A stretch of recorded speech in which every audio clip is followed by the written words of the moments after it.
Drop of blood, they never moved out. The family that vanished from 39 Willow Lane in 1976 never actually left, and every new tenant since has heard them crying from the attic at exactly 2:08 a.m. The house on 39 Willow Lane in the quiet countryside of Maine had been empty for over 4 decades, its white paint peeled like decaying skin and ivy strangling the once pristine porch. But when Emily and Carter, a young couple from Manchester, moved in looking for a fresh start across the Atlantic, they found the place unsettlingly preserved, as though the previous family had simply stepped out and never returned. Dishes still sat in the sink with dry, flaking soap, an old rotary phone hung on the wall with a single voice message repeating in static, and children's shoes were lined neatly beneath the staircase, untouched by time. The locals offered cold stares and clipped warnings, people don't stay long in that house. But Emily, a historian intrigued by unsolved disappearances, and Carter, a pragmatic software developer, ignored the superstitions until the first night, when Emily heard distant weeping from the attic, rhythmic and low like a prayer, and found Carter standing motionless at the foot of the stairs hours later, whispering numbers over and over, 208. Each day grew more twisted, mirrors reflected different angles than the room. Carter began sketching floor plans of the house obsessively, claiming they didn't match what he saw, and Emily uncovered a yellowed article in the county library, family of 4 vanishes without a trace. Police baffled by locked doors and full breakfast table, and it chilled her when she saw the family photo, because the mother in the picture looked identical to her, like a faded version of herself caught in a different decade's wardrobe. On the 7th night, Carter began sleepwalking, always stopping at the attic door, always waking at 2:08 a.m., screaming in languages he didn't know, and when Emily finally opened the attic, its door nailed shut from the inside, she found 4 decomposed mannequins posed around a dusty dining table, each with stitched eyes and a tape recorder playing a looped message. They lied. We're still here. Don't let them leave. Shadows moved on their own. The house smelled of old breath and mildew-soaked regret. The basement floor, which hadn't existed on the blueprints, revealed a hidden crawlspace with child-sized handprints in the concrete and what looked like claw marks on the inside of the walls. The deeper they dug, the more the house rearranged itself, rooms shrinking, hallways shifting, and Carter began to forget his own name, calling himself Thomas, the name of the vanished father.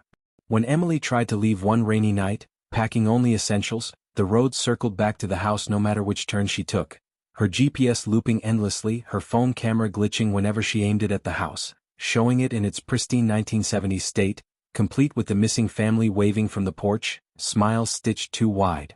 Desperate, Emily confronted the attic once more, only to find a 5th mannequin, this one wearing her clothes, her wedding ring, even her birthmark, and when she turned, Carter was gone. The air felt heavy like syrup, and then she heard the message again, clearer this time, whispering from every wall, "We never moved out. Neither will you." She ran screaming into the woods but emerged from the basement. Again and again, every exit led back into the house, until her voice grew hoarse and her mind began to splinter, and finally she accepted her place at the dining table, joining the others as the house settled once more into silence, patiently waiting for the next new beginning to arrive. Now, each time someone drives past 39 Willow Lane, they swear they see lights on in the attic and a woman peeking out through the curtains, mouthing something they can't hear but somehow understand. Get a before 2:08. Whispers in the wallpaper. I buried my twin sister in the attic when I was 8 years old, and last night, I heard her singing from the walls. It started when I moved back to my family's old Victorian house on the outskirts of Charleston, South Carolina, a creaky structure draped in ivy and stories no one dared tell in full. It had been abandoned for years, but the sudden death of my parents left it in my name, and I figured a temporary stay would help clear my head. The place was musty and cold even in summer, with wallpapers peeling like old scabs and chandeliers that flickered despite working bulbs. I wasn't alone, that was clear from day one. Small things would disappear, lights would dim when I walked into certain rooms, and I often woke to music playing faintly through the vents, lullabies no one should remember. My twin Charlotte died 30 years ago in that attic, or so I told the police. The truth was harder. We had argued, she pushed me, I pushed back, and she fell, her skull cracking on the corner of a heavy trunk. Terrified, I sealed her in the crawl space beneath the rafters and told everyone she'd run away. But now, every night, that old attic door creaks open on its own. I hear footsteps like small bare feet skipping, and the humming of Ring Around the Rosie, echoing as though coming from every direction. I tried sleeping with earplugs, but the humming found a way into my bones. Then came the messages, faint impressions forming in the dust on the mirrors, scratched into the plaster behind old wallpaper, "Come play." One night, I tore off all the wallpaper in the hallway in a fit of desperation, only to discover dozens of childish handprints embedded in the wall like fossilized shadows, each the size of a child's palm. I started digging through the house records, calling old neighbors, trying to understand if maybe someone had seen something all those years ago, but everyone was either dead or had moved away except for one woman, Mrs. Havisham, who used to babysit us. When I visited her in her nursing home, her first words chilled me to the core. "She never left. She waited for you. You hear her now, don't you?" I asked how she knew, but she just turned to the window and started to sing the same lullaby. That night, I heard scratching inside the walls, deliberate, rhythmic, almost like writing. I punched a hole into the drywall with a hammer, heart racing, only to find the space filled with hundreds of little notes, torn bits of paper with red crayon writing, "Let me out. Let me out. Let me out." I didn't sleep for 2 days. I called a priest who stood in the doorway and said flatly, "This house doesn't need an exorcism, it needs closure." He wouldn't step inside. Then came the dreams, vivid and cold, where I saw my childhood self playing tea party with Charlotte's decaying corpse, her eye sockets empty, mouth full of centipedes, whispering, "Do you remember what you did?" I started locking the attic, then nailing it shut, but every morning the nails would be bent outward as if forced from the inside. My dog Scout stopped going upstairs altogether, and I'd find him whining, pawing the air at nothing, staring toward the staircase. One night he vanished, just disappeared. I searched for hours, and then from inside the walls, I heard a faint bark, as if he were trapped in there. I started to lose time, hours passing without explanation, and I'd find muddy child-sized footprints leading down from the attic into the living room. Then I found a photo that shouldn't exist, one of Charlotte sitting at the dinner table, dated the week after she died. I flipped it over and scrawled in red ink was, "Thanks for letting me stay." I finally decided to open the crawl space beneath the attic, hoping that maybe if I gave her a proper burial, it would all stop. But when I lifted the boards, the space was empty, no bones, no remains. Just the same red crayon note, now fresh. "I'm not in the attic anymore." That night I tried to leave, but the front door wouldn't open. None of them would. Windows were sealed shut. My phone stopped working, showing only old photos I never took. Me sleeping, me showering, me staring blankly into the hallway. I smashed every camera, every mirror, every clock. But time kept slipping. The house felt smaller each day, ceilings lower, walls tighter, shadows longer. I found scratches beneath my bed. "You should have died too." One morning I woke up to find a second toothbrush next to mine, and a pair of child-sized shoes by the door, muddy. Then I saw her. She stood at the end of the hallway, pale and soaked in attic dust, eyes white, mouth twisted in a grin that wasn't hers. She tilted her head and said in my voice, "You're me now." I ran to the attic, tried to jump, but the floor beneath me softened like flesh and I sank, screaming, into darkness. When I woke up, I was in the crawl space, staring out through the cracks. I could see someone moving in the house, a man, unpacking boxes. He didn't know I was here. I screamed, but no sound came. I banged on the walls, but no one heard. I'm the whisper in the wallpaper now, scratching messages no one will read in time. The house just sold again. A young couple and their daughter moved in last week. She already talks to the girl in the attic. And at night, I hum lullabies to her, hoping she'll understand, hoping she won't end up like me. The apartment above floor 13.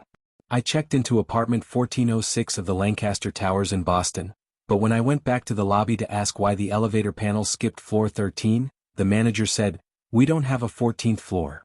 I laughed, assuming it was a joke or superstition. Many buildings skip floor 13, sure, but my room key clearly said 1406 and I'd just come from there. I ran back upstairs, heart racing, but the elevator only stopped at floor 12 and 14 again. I pressed 14, walked down the hall, and found nothing where my room had been moments ago, just a concrete wall. I started to think I was losing my mind. I asked the concierge again, this time more seriously, and he looked shaken when I showed him the key. "Sir, this isn't our key. It's old. That logo was changed 10 years ago." At this point I demanded to check security footage of me arriving. What I saw chilled me. The video showed me entering the lobby, but when I stepped into the elevator I disappeared, literally vanished, the doors opened to an empty lift. Yet I remembered it clearly, walking to room 1406, opening the door, seeing the clean but oddly outdated room, rotary phone, floral drapes, mint green carpet. And the woman. I almost forgot about her. She'd been standing in the hallway near my door, dressed like someone from the 1940s, hair pinned, lips red, pale skin. She smiled but didn't speak. When I said hello, she simply turned and entered room 1408. Now I knew, that couldn't have been real. Or could it? I returned to the 14th floor again. Nothing. But then I noticed something. Between rooms 1208 and 1210, the hallway was slightly longer than the others, as if there was an invisible door. I ran my hand along the wall and felt a cool draft through the wallpaper. Something was hidden. That night, I heard knocking from the hotel vent, sharp, deliberate, rhythmic. I recorded it. The next morning, I played it back, slowed it down, and realized it was Morse code. Help. Floor 13. Trapped. I confronted the staff. A new manager, younger, finally gave in after I showed him the footage and recording. He took me aside and said, "There's no official floor 13. But during the 1940s, during World War II, the hotel was used to hide immigrants and suspected spies. The 13th floor was sealed after a fire. Many died. But it was never removed structurally. Just hidden." That night, I pried open the elevator panel and found a rusted 13 button beneath a metal cover. I pressed it. The elevator shook and dropped sharply, then stopped. The doors opened to darkness and silence. I stepped out onto floor 13, flashlight shaking in my hand, and immediately the air changed, colder, heavier, as if I'd stepped underwater. The hallway was warped, wallpaper rotting, lights swinging though there was no breeze. Doors lined the corridor, each one numbered 13. No variety. Just 13. I tried to open one, locked. Another, locked. The third creaked open slowly. Inside was the same room I remembered. 1406. Identical. I stepped inside and the door slammed shut. I turned to leave, no knob. The woman was sitting on the bed. Grinning. Her voice echoed in my head, not in the air. "You came back. Good." I backed into the corner as she stood, slowly levitating from the floor, not walking. "We all check in. We never check out." I screamed and ran for the window, pulling the curtains open, only to find a wall of bricks. No windows. No escape. The lights flickered and then shut off entirely. I felt hands, dozens, grabbing me from the dark, pulling, whispering, hissing. I fought and passed out. When I woke, I was on a couch, in the hotel lobby. A man in a bellhop uniform stood over me. He looked exactly like a painting I'd seen in the hallway, of an employee from 1945. "You're lucky," he said. "They usually don't let people go." I blinked, tried to speak, but my voice was gone. I looked down, my hands were aged. My skin wrinkled. My watch was rusted. I ran to a mirror and nearly fainted. I was 40 years older. They said I'd gone missing in 1985. It was now 2025. A full 40 years. But I had just checked in last night. No one believed me. I was placed in a psychiatric facility, labeled delusional, traumatized, suffering a psychotic breakdown. But I remember her. And I remember the sound of the 13th floor humming at night, calling me back. And last week, a nurse came into my room with an envelope, no sender. Inside was a room key. Lancaster Towers. Room 1406. I tried to burn it, but it wouldn't burn. I threw it in the trash, but it always reappears by morning, right on my bedside table. I haven't slept since. Because when I do, I dream of her standing in the hallway, holding the door open, smiling with those red lips. Waiting. The house that blinked. The house blinked. I swear to God, I saw it shut its windows and open them again like eyelids, and ever since that night, nothing in my life has made sense. I was driving alone along the edge of the Blue Ridge Mountains in Virginia, trying to decompress after a nasty divorce and a job layoff that left me with more debts than dreams, when my car stalled near a field shrouded in fog and silence, save for the crunch of dead leaves under tires and the faint chirp of invisible birds. I was miles from any town with no signal and no way to contact roadside assistance, when I noticed the outline of a house just beyond the tree line, 2 stories, pale gray, steep roof, and windows so symmetrical they almost looked too perfect, like eyes staring into nothing. Needing help, I followed the narrow path up to it, the wooden steps groaning under my feet as I knocked on the faded red door. No answer. I tried the handle, unlocked.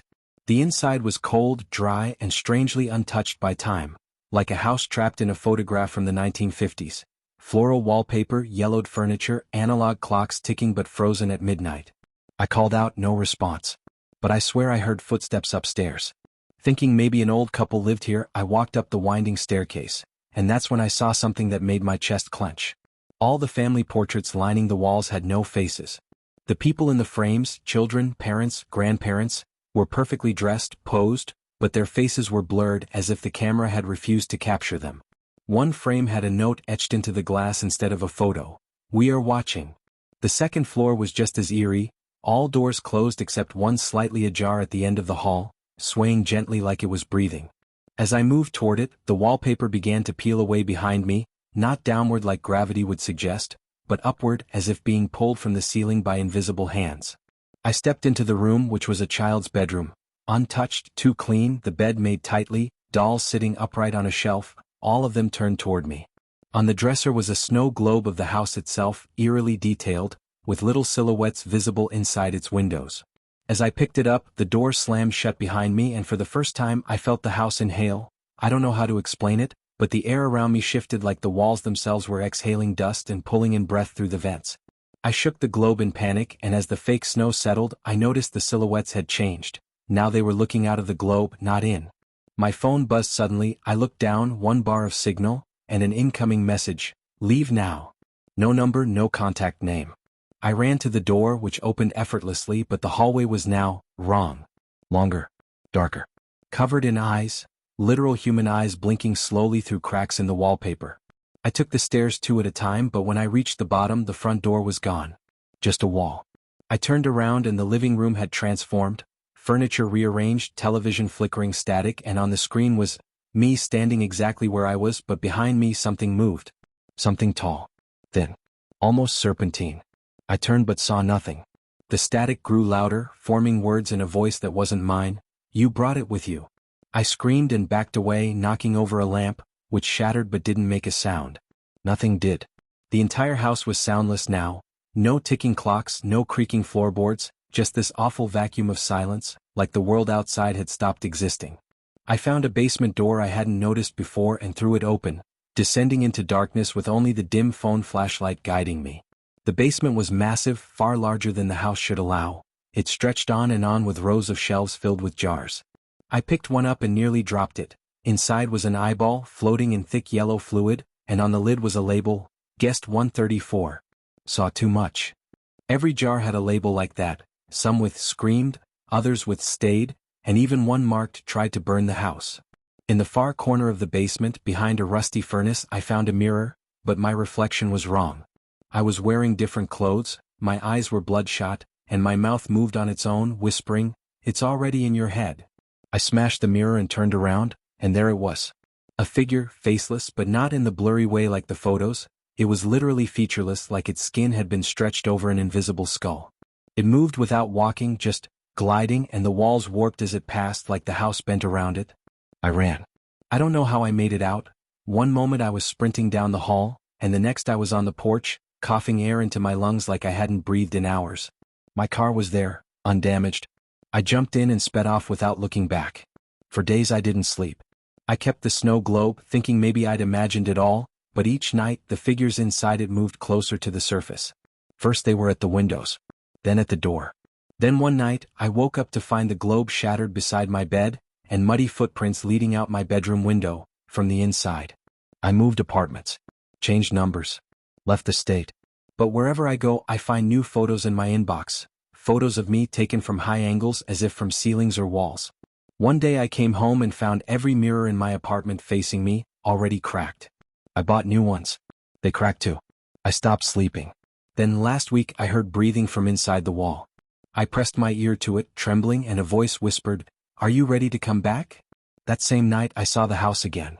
Not in a dream, on the corner of my new street, tucked between two buildings that weren't there the day before. Same pale gray exterior. Same blinking windows. The same red door. I watched it for hours. It blinked again. My phone rang. The screen said home. I didn't answer.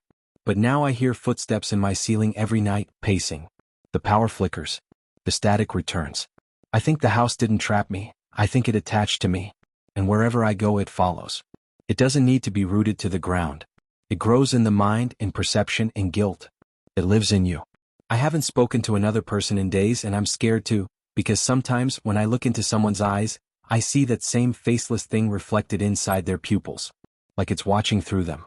I'm writing this now in case someone finds it, in case you stumble across a house that doesn't belong, that seems out of place, too perfect, too still. Don't go in. Don't knock. Don't even stare too long. Because it'll see you. and once it sees you, it never stops watching. The stranger in the gravel lot.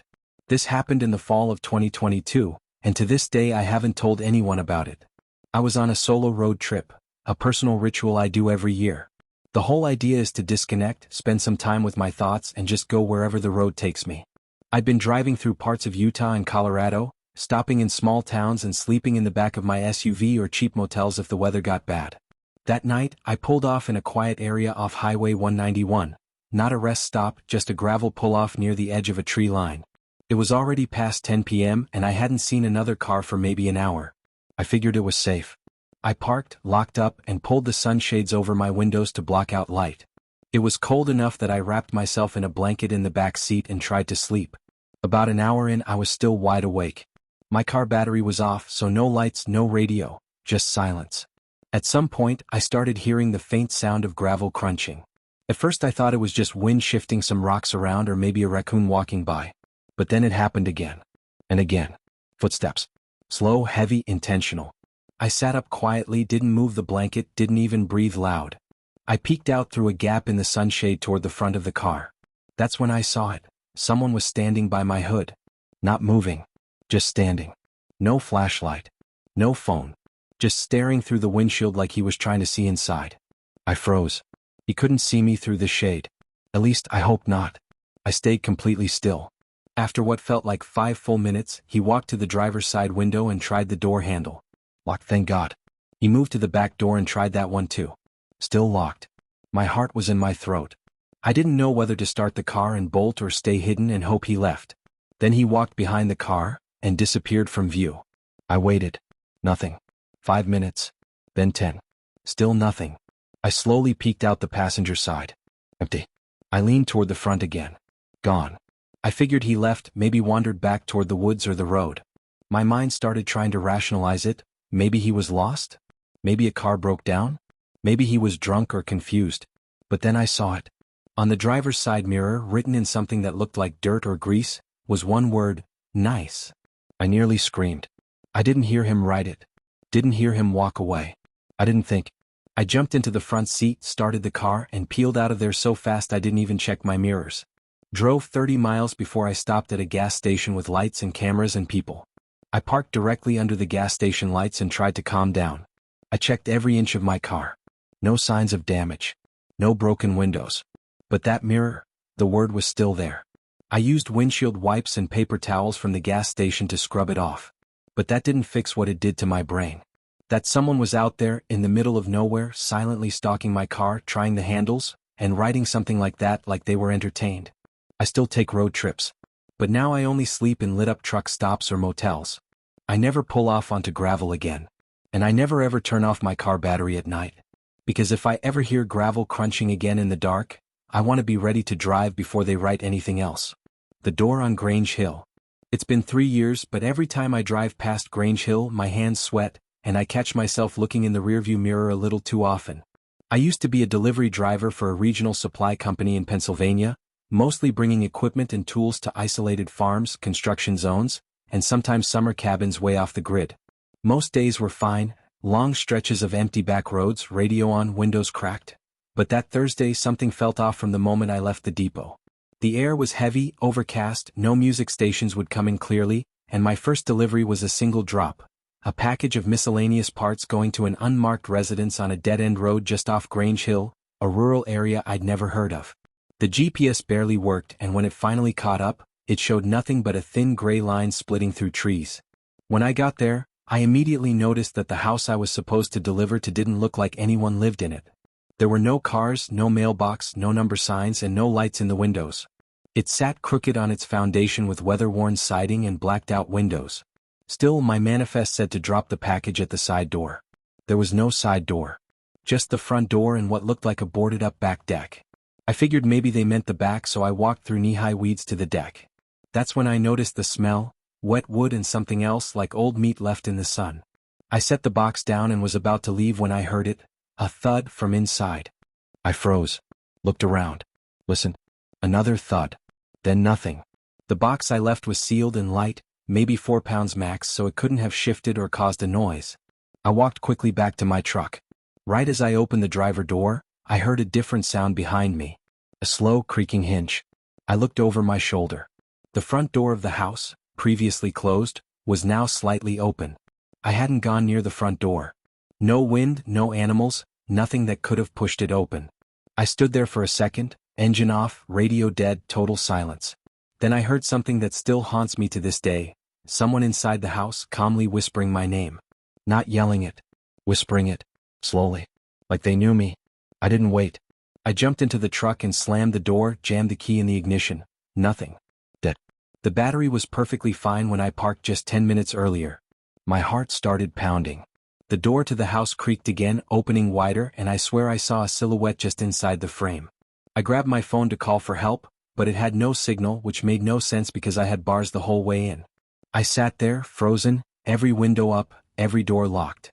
I don't know how long I sat, but eventually the house door closed again. Quiet. Like it had never opened. Minutes passed. Then hours.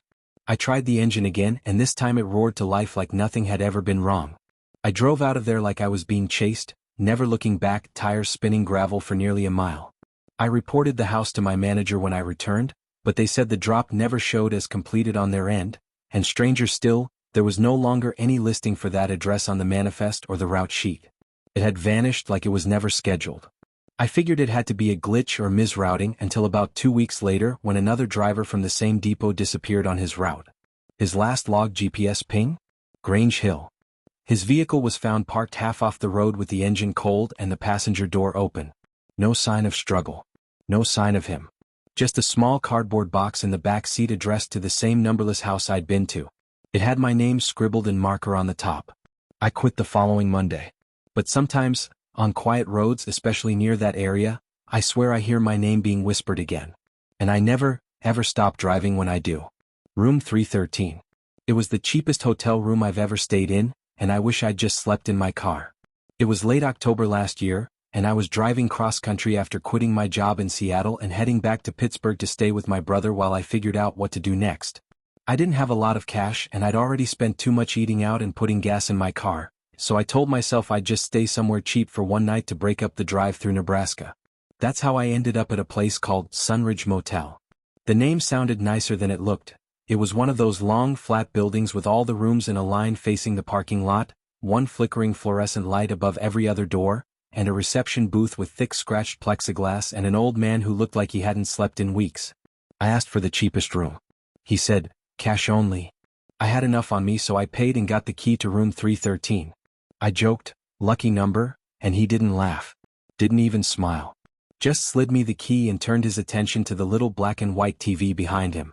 I drove around to the side of the building and parked in front of the room.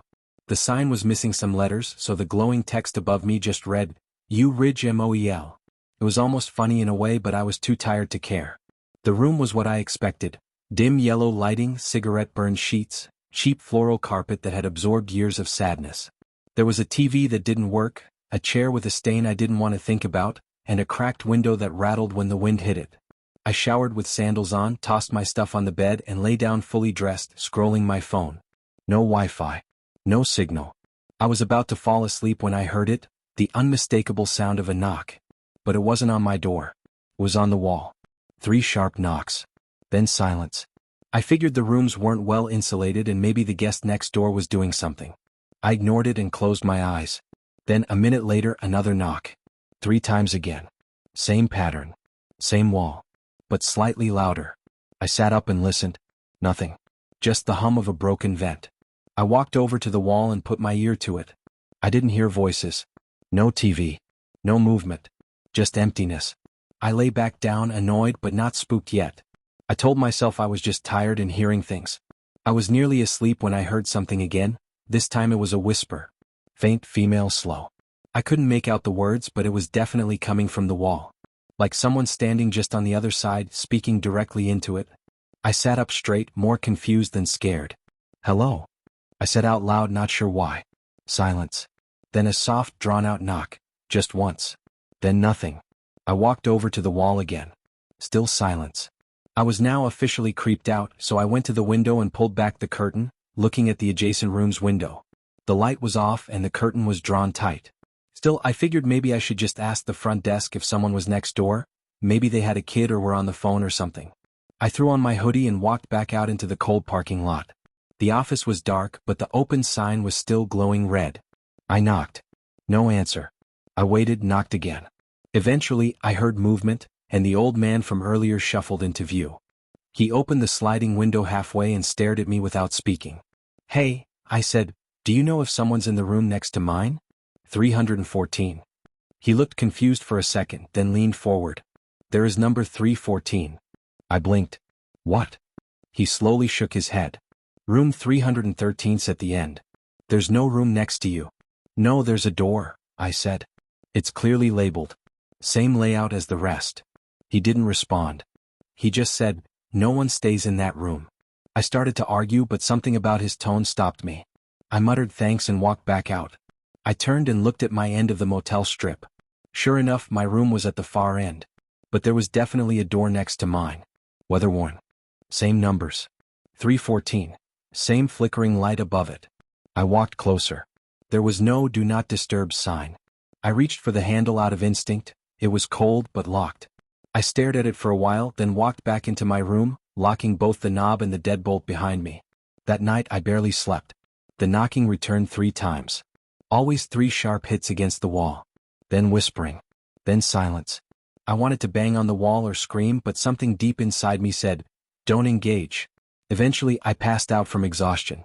The next morning the sun was already up and everything felt normal. Like the night had been a dream. I packed quickly, went to check out, but the office was closed. No one inside.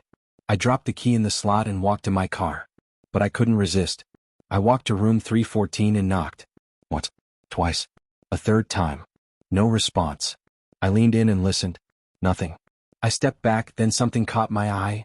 Just under the door was a slip of paper sticking out, like someone had tried to slide it under but hadn't pushed it all the way. I bent down and pulled it free. It was old and yellowed and torn on the edges, folded twice. I opened it. Written in shaky pencil were the words, "She comes when you talk back." My hands went cold. I shoved the note in my pocket and got in my car. As I backed out, I looked one last time at room 314, and for just a second I saw the curtain pull back just slightly, as if someone was watching me leave. I floored it out of there and didn't stop until I crossed into Iowa. I tried to forget it. Told myself it was just a weird dream or prank. But here's the thing, about 3 weeks later, I decided to look up Sunridge Motel. I couldn't find it. No listing.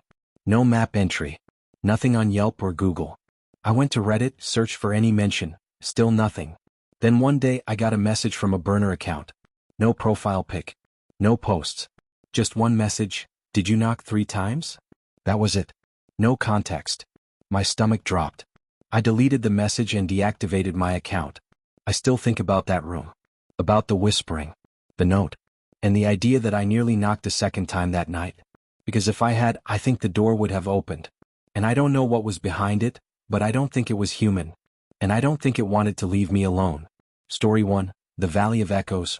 This happened 3 years ago during what was supposed to be my annual solo retreat to the Cascade Mountains in Washington. I've been doing these trips for nearly a decade. Just me, my gear, and 5 days of complete disconnection from the digital world. It's my way of resetting, you know? Getting back to something real. I'd chosen a particularly remote section of the Olympic National Forest, somewhere I'd never been before. The ranger at the station had warned me that the trail was poorly maintained and rarely used, which honestly made it sound even more appealing. "You might not see another soul out there," he'd said, which was exactly what I was looking for. The drive took me 4 hours from Seattle, winding deeper and deeper into old-growth forest until the paved roads gave way to gravel, then dirt, then finally just a small clearing where I could park my truck. The trailhead wasn't even marked, just a gap between the trees that looked like it might lead somewhere. I shouldered my 60-pound pack and started hiking around noon on a Tuesday. The forest was incredible, massive Douglas firs and western red cedars that had to be centuries old, creating a canopy so thick that even at midday, everything had this perpetual twilight quality. The trail was exactly as advertised. Overgrown, difficult to follow in places, and definitely not seeing much traffic. After 6 hours of steady hiking, I reached what my map indicated was a small valley with a creek running through it. Perfect spot to set up camp. The valley was maybe a quarter mile across, surrounded on all sides by steep ridges covered in dense forest. The creek ran right down the middle, crystal clear and moving fast from the spring snowmelt.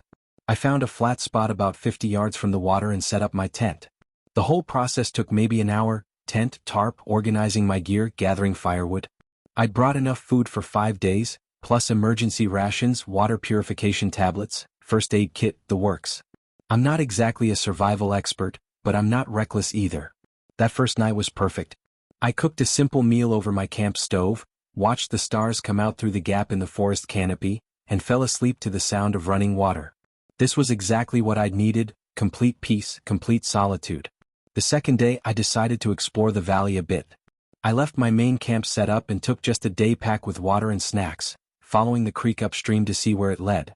The valley extended much further back than I'd realized, maybe 2 miles of winding creek bed with the forest walls getting steeper and closer together as you went deeper in. About a mile and a half up I found something interesting. There was an old cabin, probably from the 1940s or 50s, tucked back in a grove of massive cedars. It was in rough shape, roof partially caved in, windows long gone, door hanging off its hinges. But it was still recognizable as having been someone's home at some point. I spent maybe an hour exploring around it, trying to piece together its story. There were the remains of an old garden, a rusted-out truck that must have been hauled in piece by piece, even what looked like the foundation of a small barn. Someone had tried to make a life out here way back when. I wondered what had happened to them, why they'd left. As I was poking around the cabin's interior, I noticed something carved into one of the wooden walls. It was hard to make out at first. Decades of weather and decay had worn it down. But eventually I could make out what looked like tally marks. Lots of them. Organized into groups of 5, like someone counting days. Or counting something else. There had to be over 200 marks carved into that wall. I didn't think much of it at the time. Maybe whoever lived here had been keeping track of the days until supply runs, or counting the deer they'd seen, or just dealing with cabin fever in the only way they could. People do weird things when they're isolated for long periods. I made my way back to camp as the sun was getting lower, cooked dinner, and settled in for another peaceful night. But something felt different. I couldn't put my finger on it exactly, but the valley felt less welcoming than it had the night before. Maybe it was just the creepy old cabin affecting my mood. Around midnight, I woke up to a sound that made my blood run cold. It was an echo of my own voice calling out "hello" from somewhere across the valley. I sat up in my tent, fully alert. I definitely hadn't said anything. I'd been dead asleep. But I'd heard my own voice, clear as day, shouting from the direction of the far ridge. I waited, listening. The forest was completely silent except for the creek. No wind, no animal sounds, nothing. After maybe 10 minutes, I convinced myself I'd been dreaming. Weird dreams happen when you're sleeping outdoors, right? Your brain processes all the new sounds and sensations in strange ways. But then it happened again. My voice calling out, "Is anyone there?" from a completely different direction. This time it sounded like it was coming from upstream, maybe near where I'd found the old cabin. I unzipped my tent and stuck my head out. The valley was bathed in moonlight, bright enough that I could see the opposite ridge clearly. Nothing moving, nothing out of place. But the hair on the back of my neck was standing up. I grabbed my flashlight and stepped outside, scanning the treeline. "Hello?" I called out, my real voice this time. And that's when I heard it echo back from multiple directions. Not a natural echo. Those bounce back from a single surface and fade quickly. This was my voice calling "hello" from at least 4 different points around the valley at slightly different times, like a round being sung. I've spent enough time in the mountains to know how sound travels in different terrain. This wasn't natural. This wasn't possible. I got back in my tent and zipped it up, my hands shaking slightly. I lay there for the rest of the night, listening to my own voice having conversations with itself across the valley. Questions and responses, sometimes overlapping, sometimes calling back and forth like 2 people trying to find each other in the dark. "Where are you?" "I'm here." "I can't see you." "Keep calling." It went on for hours. My voice but not my words. Having discussions I'd never had, saying things I'd never said. When dawn finally came, the voices stopped. I packed up my camp as quickly as I could, but I couldn't resist hiking back up to the old cabin one more time. I had to see those tally marks again. When I got there, I noticed something I'd missed the day before. The marks weren't just on one wall, they were carved into every available surface. The doorframe, the windowsills, even the floorboards where they weren't completely rotted through. Thousands and thousands of tally marks. And on the wall next to where I'd been standing the day before, freshly carved into the weather-beaten wood, were 5 new marks. I didn't wait around to figure out what that meant. I hiked out of that valley at a pace that was probably dangerous given the terrain, and I didn't stop until I reached my truck. The whole drive home, I kept expecting to hear my own voice calling to me from the forest. I never reported it to anyone. What would I have said? That I heard impossible echoes in an empty valley? That someone or something had carved tally marks in an abandoned cabin? It sounds insane even to me, and I lived through it. But I've done some research since then. That area of the Olympic National Forest has a history. Native tribes avoided it, called it a place where voices got trapped. In the 1950s, a family named Morrison tried to homestead there. The father and 2 sons went missing one winter. Their bodies were never found, but the mother was discovered weeks later, catatonic, in what remained of their cabin. According to the few records that exist, she kept talking about hearing her family calling to her from the forest. She'd carved thousands of marks into the walls of the cabin, apparently keeping track of how many times she heard their voices. She spent the rest of her life in a mental institution, dying in 1987. The doctor said she never stopped hearing those voices right up until the end. I haven't been back to that valley, and I don't plan to. But sometimes, on quiet nights when I'm camping elsewhere, I catch myself listening a little too carefully to the sounds around me. Just making sure the voices I hear are real. Story 2, The Watcher in the Pines. Last summer, I decided to tackle a section of the Continental Divide Trail I'd never done before. It was a challenging 50-mile stretch through some of the most remote wilderness in Colorado, way up above treeline for most of the route. The kind of hike where you don't see another person for days, where you're completely dependent on your own skills and preparation. I'd been planning this trip for months. New gear, detailed maps, weather forecasts, the works. I'm not someone who takes unnecessary risks. I've been backpacking for 15 years, and I've learned that the mountains will kill you if you're not careful. But I also knew that some of the most incredible experiences happen when you push yourself into truly wild places. The plan was simple. 5 days, 4 nights, following a high-altitude route that would take me over 3 major passes and through some of the most spectacular alpine country in North America. I'd arranged for a resupply drop at the halfway point, so I wouldn't have to carry 5 days of food from the start. Day 1 went perfectly. The trailhead was at 9,000 feet, and within a few hours I was up above 11,000, hiking through terrain that looked like another planet. Jagged peaks, endless sky, air so thin and clear that distances became impossible to judge. I felt like I could see forever. I made camp that first night at a small alpine lake, maybe an acre in size and colored the most incredible shade of turquoise from glacial flower. The silence was complete, not just quiet, but actually silent in a way that city people never experience. No traffic, no machinery, no human sounds at all. Just wind and the occasional call of a pika from the rock fields. The second day was more challenging. The trail crossed a 12,500-foot pass, and the weather was turning. What had been clear skies in the morning became heavy clouds by noon, and by the time I reached the summit, I was hiking through intermittent snow squalls. The visibility was maybe 50 feet in any direction. But I knew from my maps that there was supposed to be a good camping spot about 2 miles down the other side, in a bowl surrounded by peaks that would provide some shelter from the wind. I pushed through the weather, navigating mostly by compass and GPS since the trail was hard to follow in the snow. I found the camping spot just as the storm was really starting to intensify. It was exactly as described, a relatively flat area maybe 200 yards across, surrounded by towering granite walls. There were even a few stunted pine trees, which was unusual at that elevation. Perfect natural windbreak. I got my tent set up just as the snow really started coming down. Within an hour, everything was covered in a white blanket, and the temperature had dropped into the 20s. This was exactly the kind of weather that kills unprepared hikers, but I was ready for it. Good gear, warm sleeping bag, plenty of food and fuel. The storm lasted all night, but by morning it had passed, leaving behind maybe 8 inches of fresh snow and skies so clear and blue they almost hurt to look at. The sun on the fresh snow was blinding even with sunglasses. That's when I first noticed the tracks. They were in the snow all around my tent, human footprints but barefoot. The tracks were clear and recent, definitely made during the night while I was sleeping. They formed a complete circle around my tent, maybe 10 feet out in all directions as if someone had been walking around and around me for hours. I examined them more closely. The tracks were definitely human 5 toes, arch-heeled the right size and shape. But they were bare feet in sub-freezing snow, which should have been impossible. And the depth of the impressions suggested someone much heavier than me, maybe 250 pounds or more. The tracks came from the direction of the pine trees and returned the same way, but I couldn't follow them far because the snow under the trees was wind-blown and patchy. I tried to rationalize it. Maybe another hiker had gotten caught in the storm and had been trying to get my attention? But then why not call out or tap on the tent? And who hikes barefoot in a blizzard at 12,000 feet? I checked my tent carefully for any signs that someone had tried to get in, but everything looked normal. My food and gear were all accounted for. Whoever had been out there, they just walked around me all night and then left. I packed up camp and continued on the trail, but I couldn't shake the creepy feeling. Every time I looked back, I half expected to see someone following me. The day was beautiful, clear skies, incredible views, perfect trail conditions, but I felt watched. That night, I camped in another high basin, this one completely above treeline. Nothing but rocks and alpine plants, nowhere for anyone to hide.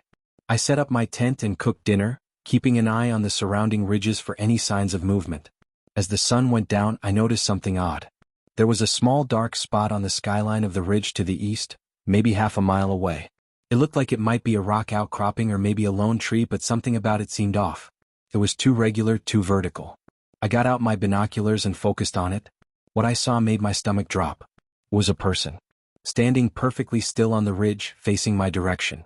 They were too far away for me to make out any details, but the silhouette was unmistakably human. And they weren't moving at all, just standing there like a statue. I watched for maybe 20 minutes and they never moved. Not even a shift in posture or a turn of the head. Just standing there looking down at my camp. As darkness fell, I lost sight of the figure, but I couldn't sleep. I kept expecting to hear footsteps in the rocks around my tent, or to see the shadow of someone standing outside. Every sound made me jump, wind in the rocks, settling gear, the normal sounds of a tent cooling down in the night air. Around 3 a.m. I woke up to the sound of rocks falling. Not just a few pebbles, a steady stream of small stones hitting the ground nearby. I unzipped my tent flap and looked out. There was someone standing about 30 feet away, perfectly silhouetted against the starry sky. They were completely motionless, facing my tent. I couldn't make out any details, just a dark human shape against the stars. My heart was pounding so hard I thought it might wake them up, if they were somehow asleep standing up. I grabbed my headlamp and flicked it on, aiming the beam directly at the figure. Nothing. Just rocks and empty sky. But I could swear I heard the sound of footsteps moving away across the talus field, fading into the distance. I didn't sleep for the rest of the night. At first light, I searched the area where I'd seen the figure. The rocky ground didn't hold footprints well, but I found what looked like some disturbed stones, as if someone had been standing there for a long time and shifting their weight. Day 3 was supposed to be the highlight of the trip, crossing the highest pass, with views of some of the most famous peaks in Colorado. But I couldn't enjoy it. Every time I stopped to rest or take photos, I found myself scanning the surrounding ridges, looking for that motionless figure. And I kept seeing it. Always at a distance, always perfectly still, always watching. On a far ridge, silhouetted against a peak, standing in a meadow half a mile away. Never close enough to make out details, but always there.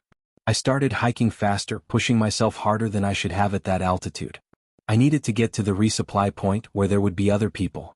The isolation that I'd been looking forward to now felt threatening. That afternoon, I reached the resupply cache, a bear-proof container hidden near a small alpine lake where the trail service leaves food and supplies for long-distance hikers. There were supposed to be 3 other hikers meeting the same resupply, but when I got there, the place was empty. I found the container and opened it with my combination. My supplies were there, along with 3 other bundles that belonged to hikers who apparently hadn't shown up yet. Or maybe they'd been delayed by the storm, or changed their plans. I set up camp near the lake, hoping the other hikers would arrive before nightfall. I wanted voices, companionship, proof that there were other people in this vast wilderness. But as the sun went down, I was still alone. That's when I found the note. It was tucked under a rock near the supply cache, written on a page torn from a trail journal. The handwriting was shaky, like it had been written in a hurry or by someone who was scared. If you're reading this, don't camp here. He's been following us for 3 days. We tried to wait for the supply drop, but we couldn't take it anymore. He just stands there and watches. Never moves, never makes a sound, just watches. We're hiking out tonight, going back the way we came. Don't follow the trail east. Mike, Sarah, and Dave. The note was dated 2 days ago. I looked around the basin with new eyes. The lake was surrounded by ridges and peaks, with plenty of places for someone to stand and watch without being seen. The trail continued east, just as the note had warned, winding up toward another high pass and deeper into the wilderness. I had a choice. I could continue with my planned route, pushing deeper into the backcountry for 2 more days before reaching the end of the trail. Or I could turn around and hike back the way I'd come, 3 days back to the trailhead and civilization. Every rational part of my brain told me to turn around. Whatever was happening here, it wasn't natural. The barefoot tracks in the snow, the motionless figure on the ridges, the missing hikers, none of it added up to anything good. But I'd spent months planning this trip. I'd taken time off work, bought new gear, studied maps and weather patterns. Part of me didn't want to let fear drive me away from one of the most beautiful places on earth.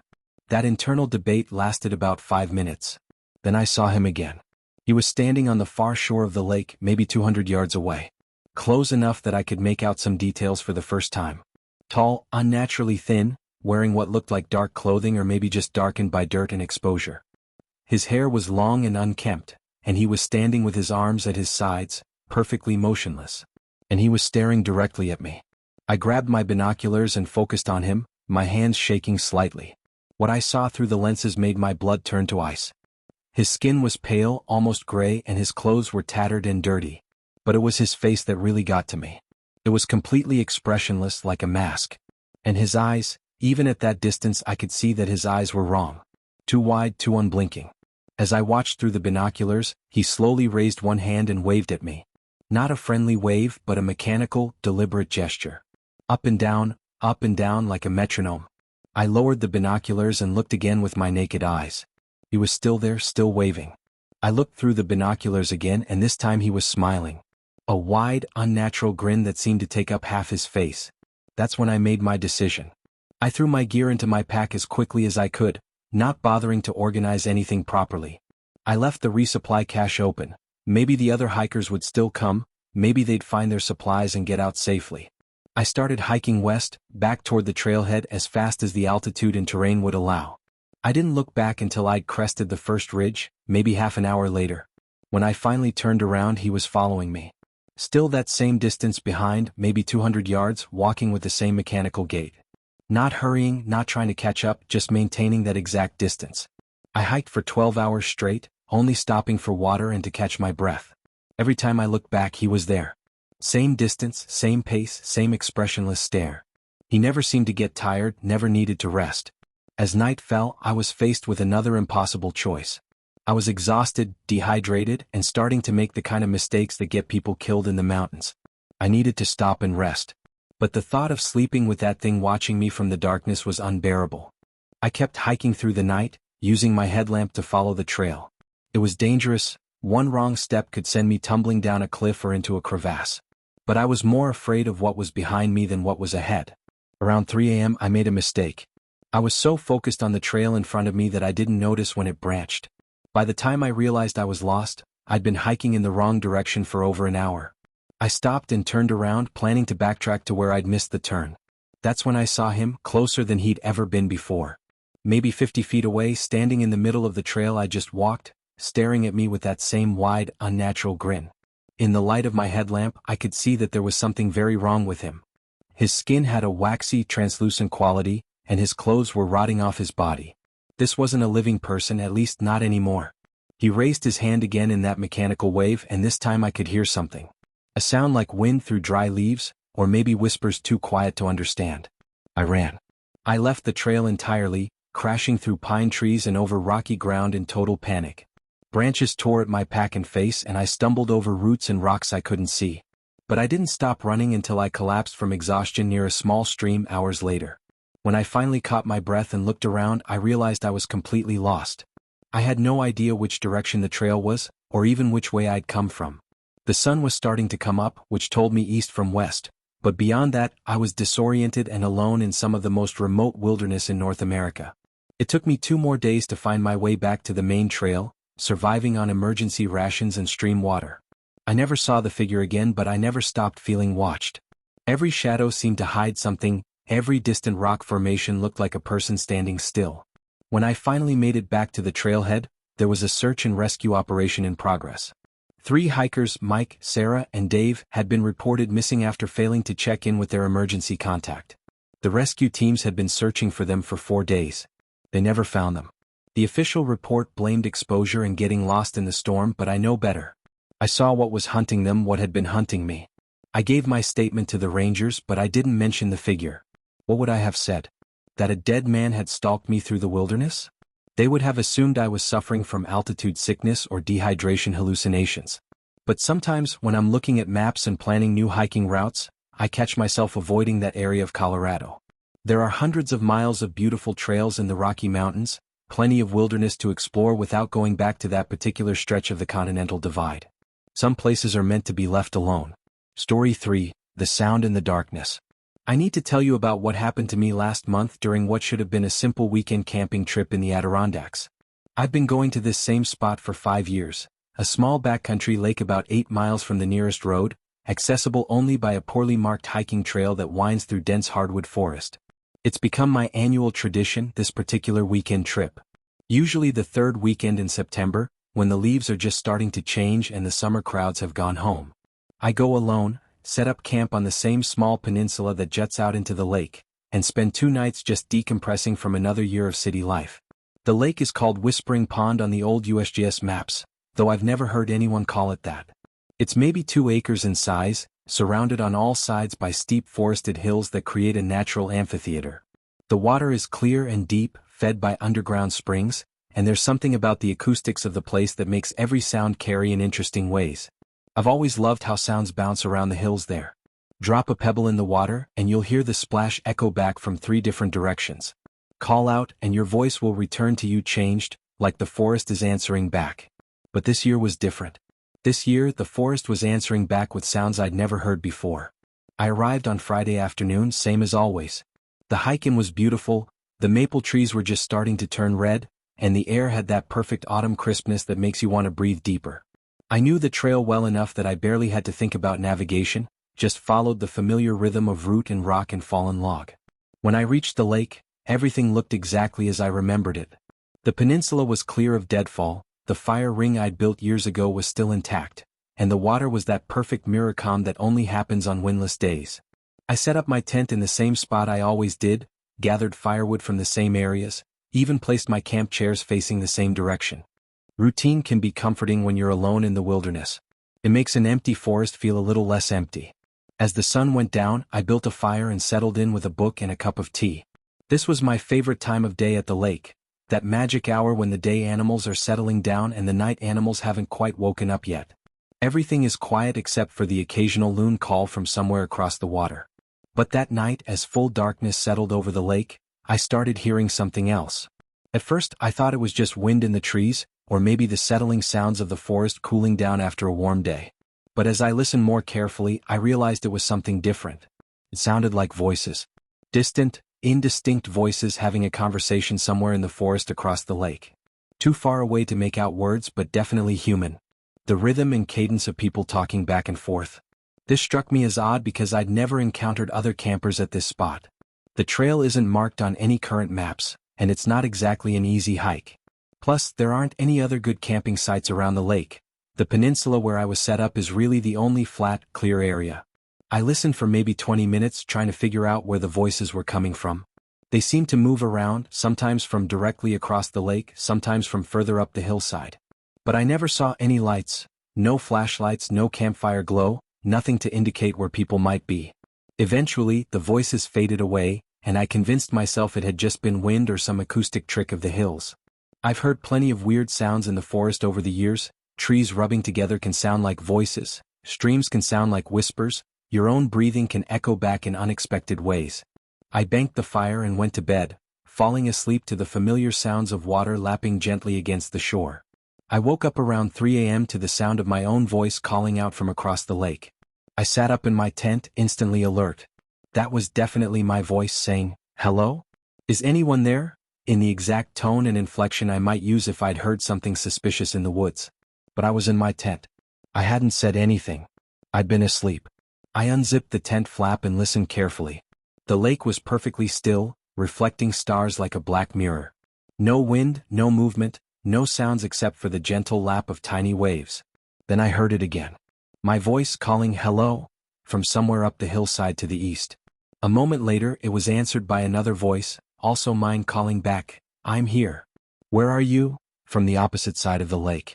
I was hearing a conversation between 2 versions of myself, having a discussion I'd never had in places I'd never been.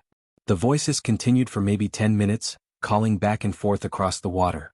Sometimes they overlapped, sometimes they were asking questions I'd never asked. "Did you hear that?"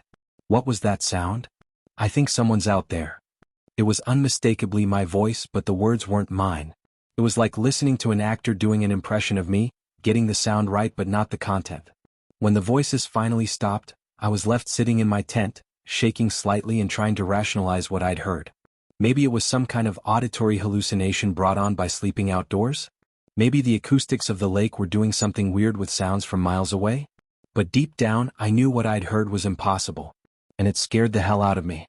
I didn't sleep for the rest of the night. Every time I started to drift off, I'd hear something, a stick breaking, water splashing, the sound of footsteps on leaves, and I'd be wide awake again, listening for voices that might be coming from my own mouth. When dawn came, I was exhausted but determined to figure out what was happening. I spent the morning walking around the lake, looking for any signs of other campers. No fire rings, no trampled areas, no trash or evidence that anyone else had ever been there. But I did find something interesting. On the far side of the lake, where I'd first heard voices the night before, there was an old trail. Not marked on any maps, not maintained, but definitely a path that had been cut through the forest at some point in the past. I followed it for maybe half a mile, up a steep hillside and into a grove of ancient pine trees. That's where I found the cabin. It was old, maybe 1930s or 40s, and in terrible condition. The roof had partially collapsed, the windows were broken, and the whole structure was slowly being reclaimed by the forest. But it was clear that someone had lived there once upon a time. Inside, what was left of the interior was filled with debris and decay. But on one wall, carved deep into the wood, was something that made my blood run cold. It was a list of names, maybe 20 or 30 of them, carved in different handwritings. And at the bottom of the list, in fresh cuts that looked like they'd been made recently, was my own name. Not just my first name, my full name spelled correctly in handwriting that looked remarkably similar to my own. I got out of that cabin as fast as I could and hiked back to my camp. I should have packed up and left immediately, but something kept me there. Maybe it was stubbornness, maybe it was curiosity, but I decided I needed to understand what was happening. That evening I prepared differently. I set up a small digital recorder near my fire and positioned it to capture sounds from across the lake. If I was going to hear voices again, I wanted proof that they were real and not just in my head. As darkness fell, I sat by my fire and waited. Sure enough, around 10 p.m. the voices started again. This time they were clearer, closer, and more numerous. It sounded like a whole group of people having a conversation somewhere in the forest, men and women, different ages, all talking at once. But as I listened more carefully, I realized something horrifying. They were all my voice. Different tones, different inflections, like different versions of me at different ages, but unmistakably all coming from my throat. Through the recorder I could make out some of the words. I come here every year. This is my favorite spot. I never see anyone else. The acoustics are amazing. Something's wrong here. I need to get out. Help me. It was like hearing a chorus of myself, sharing memories and fears and observations from different times, different visits to this place. Past versions and future versions and versions that might never have existed, all talking over each other in an impossible symphony of my own voice. The conversation went on for over an hour, getting more intense and frightened as it progressed. Toward the end, the voices were pleading, screaming, crying out warnings. Don't come back. It takes your voice. It keeps them all. Get out while you still can. Then suddenly silence. Complete, perfect silence that seemed to swallow even the usual forest sounds. I sat by my dying fire, staring at the recorder, afraid to play back what I'd captured. Part of me was terrified it would be empty, that I'd been hallucinating the entire thing. But part of me was even more terrified it would be full, that I'd have proof of something impossible and malevolent. I ended up playing it back. The recording was clear, undeniable. Multiple voices, all mine, having conversations I'd never had. But what was worse was what came at the very end after the other voices had stopped. It was me speaking in a calm, quiet tone. Welcome back. I've been waiting for you. I hadn't said those words. I'd been sitting by the fire, listening to the silence when that was recorded. But it was definitely my voice, and it was coming from the direction of my camp. That's when I realized I might not be alone by the lake. That whatever was taking voices and storing them might be using them to lure people in, to make them stay longer, to add to its collection. I packed up my camp in the dark, using only a small flashlight and moving as quietly as I could. With every sound I made, zipper, stuffed sack, boot on gravel, I half expected to hear it echoed back from the forest in my own voice. The hike out was the longest 8 miles of my life. Every step, I was waiting for voices to call out from the darkness, trying to convince me to come back. My own voice, promising safety, companionship, answers to questions I'd never asked. But the forest stayed silent until I reached my car. The first time I returned, I couldn't find it. I had marked the GPS coordinates carefully before leaving, double-checked them against my phone's location history. But when I hiked back to that exact spot 3 weeks later, there was nothing. No clearing, no cabin, not even a depression in the earth where foundations might have been. Just dense forest, the kind that looked like it had been undisturbed for decades. I spent 4 hours walking in expanding circles, convinced I'd made a mistake with the coordinates. But the landscape was wrong too, the slope of the hillside, the arrangement of the larger trees, even the small creek that had run nearby. It was as if I'd imagined the whole thing. The second time, 2 months later, I brought my brother Jake. He thought I was losing my mind, but he came anyway, probably more worried about my mental state than curious about some mysterious cabin. We hiked to the coordinates again, and this time we found something. A fire ring made of blackened stones, so old that moss had grown thick across their surfaces. Jake poked at the ashes with a stick and found fragments of what looked like ceramic pieces of old plates or cups, weathered smooth. Someone definitely camped here, he said, but his voice carried doubt. Maybe decades ago. I didn't tell him about the voices. Didn't mention how the ceramic pieces looked exactly like the dinnerware I'd seen through the cabin window. The third time I went alone again in late fall when the leaves had dropped and sight lines were longer. I found the cabin. It sat in the same clearing as before, but everything was different. The windows were boarded up with fresh plywood, and someone had nailed a hand-painted sign to the door, "Property of National Forest Service, and no trespassing." The whole structure looked newer somehow, as if it had been recently rebuilt rather than maintained. But it was the silence that unsettled me most. During my first visit, even when the voices weren't speaking, there had been a quality to the quiet that felt expectant, alive. Now the forest around the cabin felt truly empty, as if whatever had lived there had simply moved on. I approached the boarded windows anyway, shining my flashlight through gaps in the plywood. The interior was gutted, bare walls, concrete floor, no furniture. No sign of the warm, lived-in space I remembered. As I turned to leave, I noticed something carved into the bark of the large oak tree beside the clearing. Fresh cuts, the sap still bright.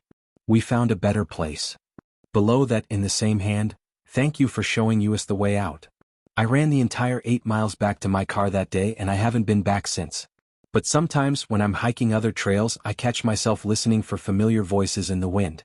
Not my own voice this time, I know better now. I'm listening for the voices of whatever I helped escape from that place.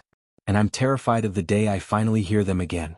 The 11:47 p.m. train to nowhere had been running the same route for 60 years, picking up passengers who were never seen again, but Emma Hartford didn't know this when she stepped onto Platform 9 at London's forgotten Blackwood station on that rain-soaked November night.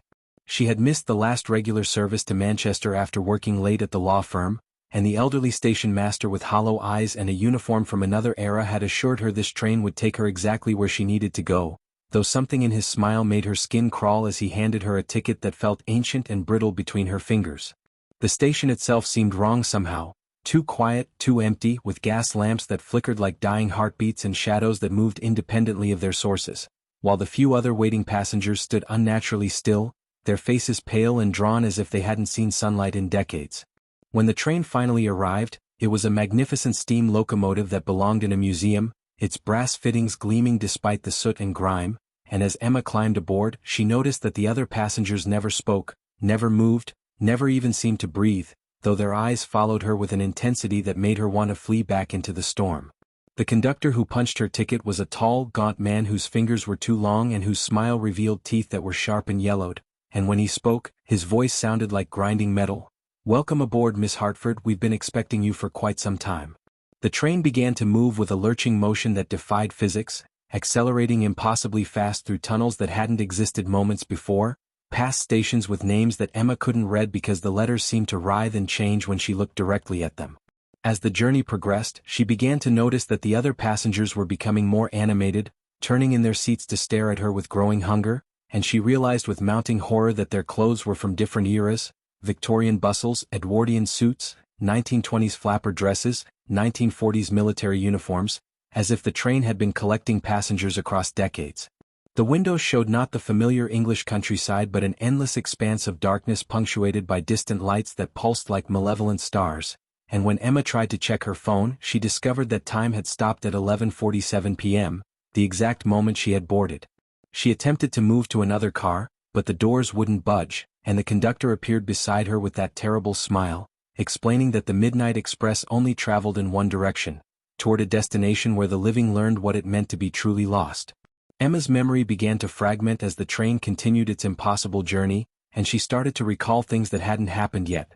Her own obituary in the Manchester Guardian, dated 3 days from now, listing her as missing and presumed dead.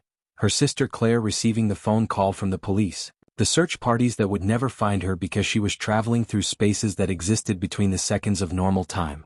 The other passengers began to whisper her name in voices like autumn leaves, and she understood that they had all been chosen for reasons that made perfect sense to whatever force controlled the Midnight Express. Each had been alone, desperate, willing to accept help from a stranger in a place they shouldn't have been. As the hours passed in that frozen moment of 11:47, Emma learned the stories of her fellow travelers. Margaret Ashworth, who had boarded in 1963 after a fight with her husband and had never returned home. James Fletcher, a soldier who had climbed aboard in 1944 while on leave, thinking it would take him back to his unit. Little Sarah Mills, who had gotten on in 1987 after running away from her foster home and had spent decades aging only in her understanding of her predicament. The conductor moved through the car with increasing frequency, his presence growing more oppressive each time, and Emma began to suspect that he wasn't human at all but something that fed on the despair and regret of the passengers, growing stronger with each soul added to his collection. She discovered that the train had physical rules that defied conventional reality. Walking toward the front cars led inexorably back to her original seat.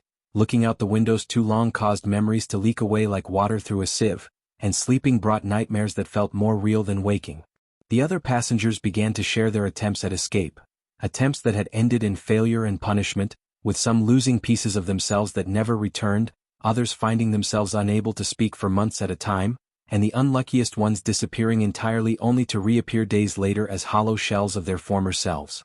Emma realized that the train wasn't just transportation but a kind of purgatory, a place where souls were processed and prepared for whatever came next, and the conductor wasn't just an employee but the agent of something vast and hungry that existed in the spaces between destinations. As her desperation grew, she began to notice details she had missed. The way certain passengers had faint halos of light around them as if they were slowly fading away. The fact that the train's whistle played a melody that sounded almost like a lullaby her grandmother had sung. The realization that every time she looked at her reflection in the dark windows, she appeared a little more transparent than before. The breakthrough came when she discovered that Margaret Ashworth's seat contained a hidden compartment with dozens of tickets, each representing a passenger who had tried to help others escape. And Emma understood that the train's power came from isolation and despair, but connection and hope could weaken it. She began organizing the passengers, sharing her discovery that together they could remember more, resist more, and when they joined hands in a circle spanning the entire car, the train began to shudder and slow for the first time in decades. The conductor appeared in a fury of shadow and grinding metal, his form expanding to fill the entire space, but the passengers held firm, drawing strength from their shared determination to break free from this endless journey between moments. Emma realized that the train existed because people had forgotten about it, because no one in the real world remembered the passengers or looked for them anymore, and their only hope was to make enough of an impact that someone, somewhere, would notice their absence and refuse to let them be erased. The climax came when Emma discovered that her great-aunt Margaret had been researching the disappearances for 40 years, leaving clues hidden in her estate that would lead investigators to Blackwood Station if Emma didn't return, and she understood that she wasn't trapped by accident but was part of a larger plan to finally expose and stop the Midnight Express. As the passengers channeled their combined will through her, Emma managed to break a window and send Margaret's research notes flying out into the storm, trusting that they would find their way to someone who would believe and act. The train began to disintegrate around them, reality reasserting itself like a rubber band snapping back, and Emma found herself standing alone on Platform 9 in the gray light of dawn, while emergency services flooded Blackwood Station responding to reports of missing persons that had suddenly appeared on every computer system in London simultaneously. The other passengers had vanished, but Emma knew they had found their way home to whatever peace they deserved, and as she gave her statement to the police, she mentioned seeing Margaret Ashworth's name on a missing person poster from 1963, starting a chain of investigations that would finally give closure to dozens of families who had never stopped looking for their lost loved ones. 6 months later, Emma stood in the cemetery where Blackwood Station had once been, reading the memorial plaque that honored the passengers of the Midnight Express and remembering how sometimes the most terrifying journeys are the ones that teach us we're never truly alone. The memory thief. Dr. Catherine Wells had successfully erased her own memories 17 times before she realized she was hunting herself. But on this foggy December morning in Boston, as she stood in her laboratory at Harvard Medical Center staring at a journal written in her own handwriting that she couldn't remember creating, she was about to discover that some truths are too dangerous to forget. The journal contained detailed accounts of her groundbreaking research into selective memory deletion, a procedure she had supposedly perfected 3 years ago but had no recollection of developing, and the final entry, dated just 2 weeks prior, contained a single terrifying line. The patient in room 237 knows what I've done, and tomorrow she's going to remember everything. Catherine had been experiencing blackouts for months, waking up in strange places with no memory of how she'd gotten there, finding evidence of activities she couldn't recall. Airline tickets to cities she'd never visited, hotel receipts for stays she couldn't remember, photographs of herself with people she'd never seen before. But her colleagues at the hospital had attributed these episodes to stress and overwork, unaware that she had been systematically hunting and eliminating a network of her own former patients who had begun recovering memories she thought she had permanently destroyed. The patient in room 237 was Eleanor Hartwell, a 78-year-old woman suffering from what appeared to be severe dementia.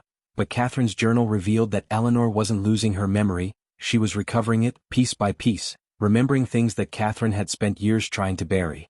According to the journal entries, Catherine had developed her memory deletion technique not for medical purposes but as a weapon, hired by wealthy clients to eliminate inconvenient witnesses, destroy evidence of crimes, and erase the trauma of victims who might otherwise seek justice. And Eleanor had been her first success story. A young woman who had witnessed a murder committed by a prominent senator's son 30 years ago. The deeper Catherine read into her own research, the more horrifying the truth became. She had built an entire secret practice around memory manipulation, operating out of a hidden facility beneath the hospital where she had processed hundreds of patients, some willing and some not, turning traumatic memories into blank spaces and profitable secrets into forgotten dreams. But something had gone wrong with Eleanor's treatment, and her memories were returning not just intact but enhanced, as if the deletion process had somehow concentrated and strengthened them instead of destroying them, and now she was beginning to remember not just the original murder but all the other patients Catherine had treated, all the crimes that had been covered up, all the victims who had been silenced. Catherine rushed to room 237, desperate to understand what was happening, but when she arrived she found Eleanor sitting calmly in her bed, her eyes clear and sharp, no longer the confused elderly woman she had appeared to be just days before. And when Eleanor spoke, her voice was steady and filled with terrible knowledge. "Hello, Catherine, I've been waiting for you to remember why you're really here." Eleanor revealed that she wasn't just recovering her own memories but somehow accessing the memories of all Catherine's patients, as if the deletion process had created a psychic network linking everyone who had been treated. And through this connection she had learned that Catherine herself had been a victim of her own procedure, that someone else was controlling her actions, using her as a puppet to eliminate witnesses to something far more sinister than individual crimes. The revelation came in fragments, like pieces of a shattered mirror slowly fitting back together. Catherine remembered being approached 5 years ago by a man who called himself Mr. Gray, who had offered her unlimited research funding in exchange for developing memory deletion technology, and she had agreed, thinking she was helping trauma victims heal from unbearable experiences. But Mr. Gray wasn't interested in healing.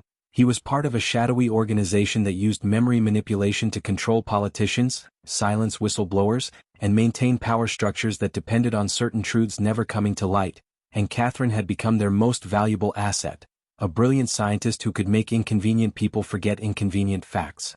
The memory deletions hadn't worked as intended because human memory isn't stored in one place. It's distributed throughout the brain in complex networks, and removing one memory often strengthened related memories, like cutting one wire in a web and making all the others vibrate more intensely. Eleanor had become a focal point for these strengthened memories, and through her, Catherine began to remember not just her own deleted experiences but fragments from other patients, creating a horrifying mosaic of corruption and cover-ups that reached into every level of government and society. As Catherine's memories returned, she realized that her blackouts hadn't been random. During those lost hours she had been traveling to eliminate patients who were beginning to remember, always under the influence of post-hypnotic suggestions implanted by Mr. Gray's associates, and the plane tickets and hotel receipts were evidence of assassination missions she had carried out without conscious awareness. The photographs in her apartment showed her with victims she had killed, moments before their deaths, and she understoed that she had become a serial killer who didn't know she was killing, a weapon aimed at anyone who threatened to expose the truth about the memory deletion program. Eleanor revealed that there were dozens of other patients like her scattered across the country, all beginning to remember simultaneously, and that Catherine's own memory deletions were breaking down because the process was fundamentally flawed. Memories wanted to exist, and the more violently they were suppressed, the more powerfully they would eventually return. The hospital itself was part of the conspiracy, its board of directors funded by the same organization that employed Mr. Gray, and Catherine's official research into Alzheimer's and dementia was just a cover for her real work in the basement laboratories where screaming patients were strapped to tables and had their minds systematically destroyed. As more memories flooded back, Catherine realized that she had been reporting to Mr. Gray for years, meeting him in a nondescript office building in downtown Boston where he would give her lists of targets and new techniques to try, always with the promise that she was serving a greater good by protecting national security and preventing social chaos. But the truth was uglier. The memory deletion program was being used to maintain a system where the powerful could commit any crime without consequence, knowing that witnesses would forget, victims would remain silent, and evidence would literally disappear from the minds of those who had seen it. Eleanor explained that the network of recovering patients had been sharing information telepathically, comparing notes on their returning memories, and they had discovered that Mr. Gray's organization had been operating for decades, possibly centuries, using various forms of mind control to shape history from the shadows.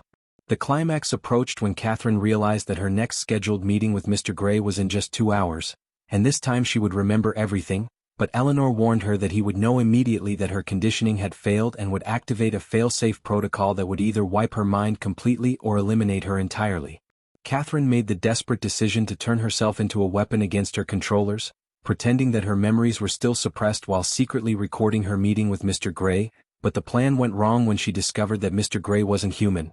His skin felt like latex, his eyes reflected light like an animal's, and when he spoke, his voice seemed to come from multiple throats at once. The confrontation revealed that the memory deletion technology hadn't been developed by Catherine at all but had been given to her by entities that existed outside normal human experience, beings that fed on forgotten experiences and traumatic memories, using the deletion process not to destroy memories but to harvest them for their own incomprehensible purposes. Catherine's final realization was that she had never been in control of her research. She had been chosen as a conduit because of her specific combination of brilliance and vulnerability, and the memory deletions performed on her had been designed not to hide her crimes but to prevent her from understanding that she was helping non-human entities collect human consciousness for purposes that would drive her insane if she fully comprehended them.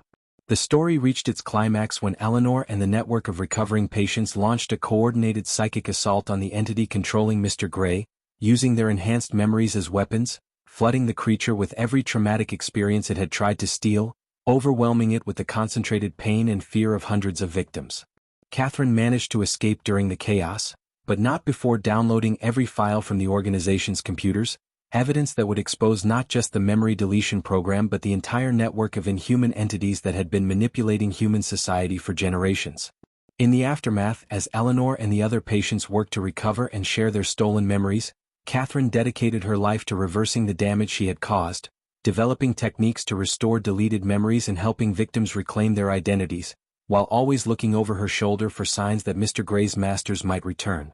The final twist came 6 months later, when Catherine discovered that her own memories of the confrontation were beginning to fade again, and she realized that the entities had planted one final deletion program in her mind, designed to activate if she ever tried to expose them, leaving her in a race against time to document everything she knew before she forgot it forever and became just another victim of the memory thief she had helped create. The last transmission. Radio operator Marcus Reed had been receiving messages from his own future for 3 weeks before he realized that tomorrow's broadcast would be his final transmission, but as he sat in the isolated communications bunker 50 miles outside Anchorage, Alaska, on that bitter February night in 2024, listening to his own voice crackling through the static-filled speakers, he was about to discover that some warnings from the future are meant to be ignored. The messages had started innocuously enough, weather reports that proved accurate, lottery numbers that never failed, stock market predictions that made him wealthy overnight, but gradually they had become more personal and more disturbing, with his future self describing events that hadn't happened yet with increasing desperation and terror, begging him to avoid certain places, certain people, certain decisions that would lead to consequences too horrific to fully comprehend.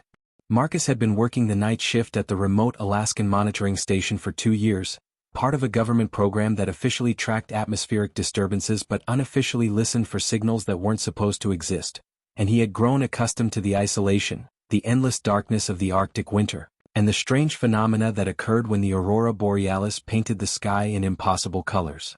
The bunker itself was a relic from the Cold War, built into a mountainside and designed to survive nuclear attack, equipped with communication arrays that could reach anywhere in the world and shielded chambers that blocked electromagnetic interference, making it the perfect place for someone to accidentally tune into transmissions from parallel timelines or alternate versions of reality.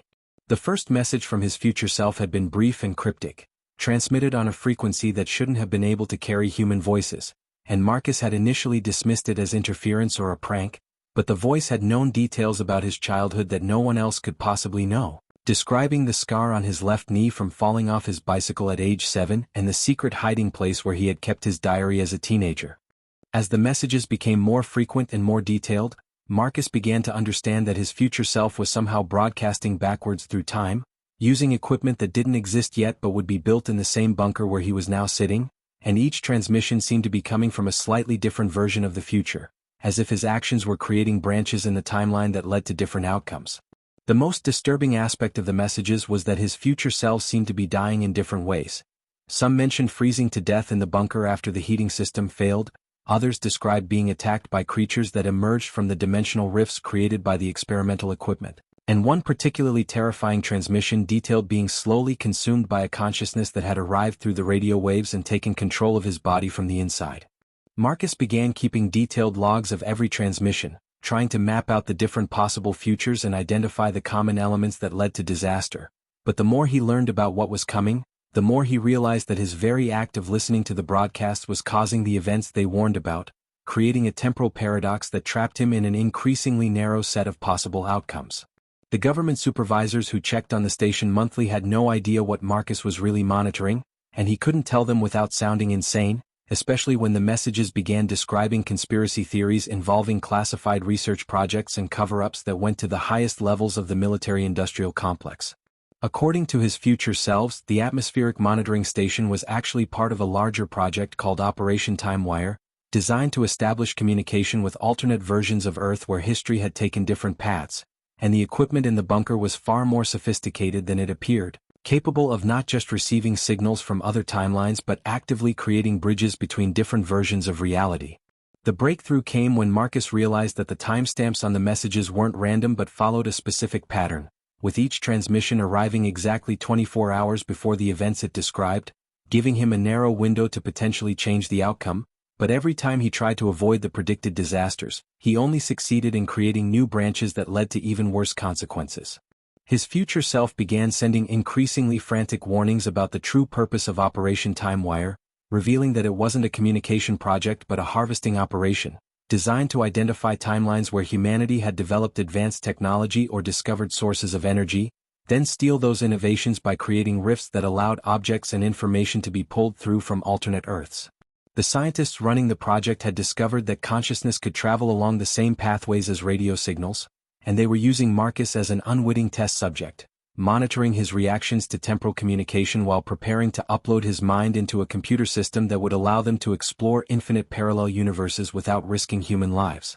As Marcus delved deeper into the conspiracy, he began receiving messages not just from his own future but from versions of himself in other timelines, some who had never worked at the monitoring station, others who had discovered the truth about Operation Timewire and tried to expose it, and all of them warning him about the choice he would have to make in the final transmission, whether to save himself and doom countless other versions of reality, or sacrifice himself to prevent the project from spreading across the multiverse like a virus.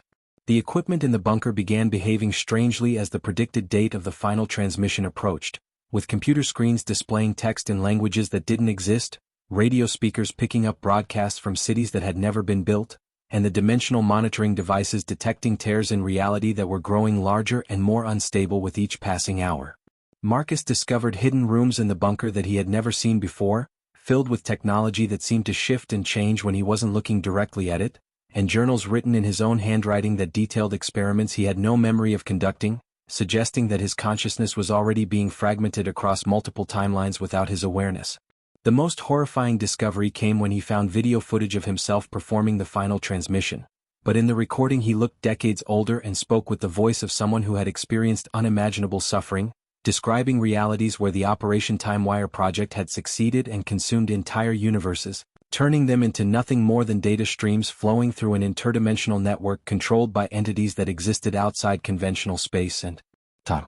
As the day of the final transmission arrived, Marcus began receiving messages from hundreds of versions of himself, all begging him to find a way to break the cycle, to avoid making the transmission that would complete the temporal loop and allow the harvesting project to begin in earnest.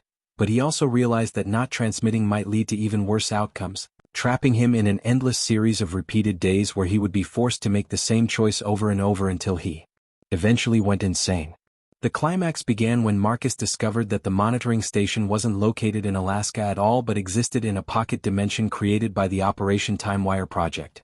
And the landscape outside the bunker was actually a composite of fragments from different Earths, stitched together like a patchwork quilt to create a testing environment where the effects of temporal manipulation could be studied without risking the primary timeline. The government supervisors who visited the station were revealed to be constructs, artificial beings created to maintain the illusion that Marcus was still connected to his original reality, while the real versions of those people existed in a timeline where he had disappeared 3 years ago and was presumed dead, his family still searching for him and never knowing that he was trapped in a prison designed to look like his workplace.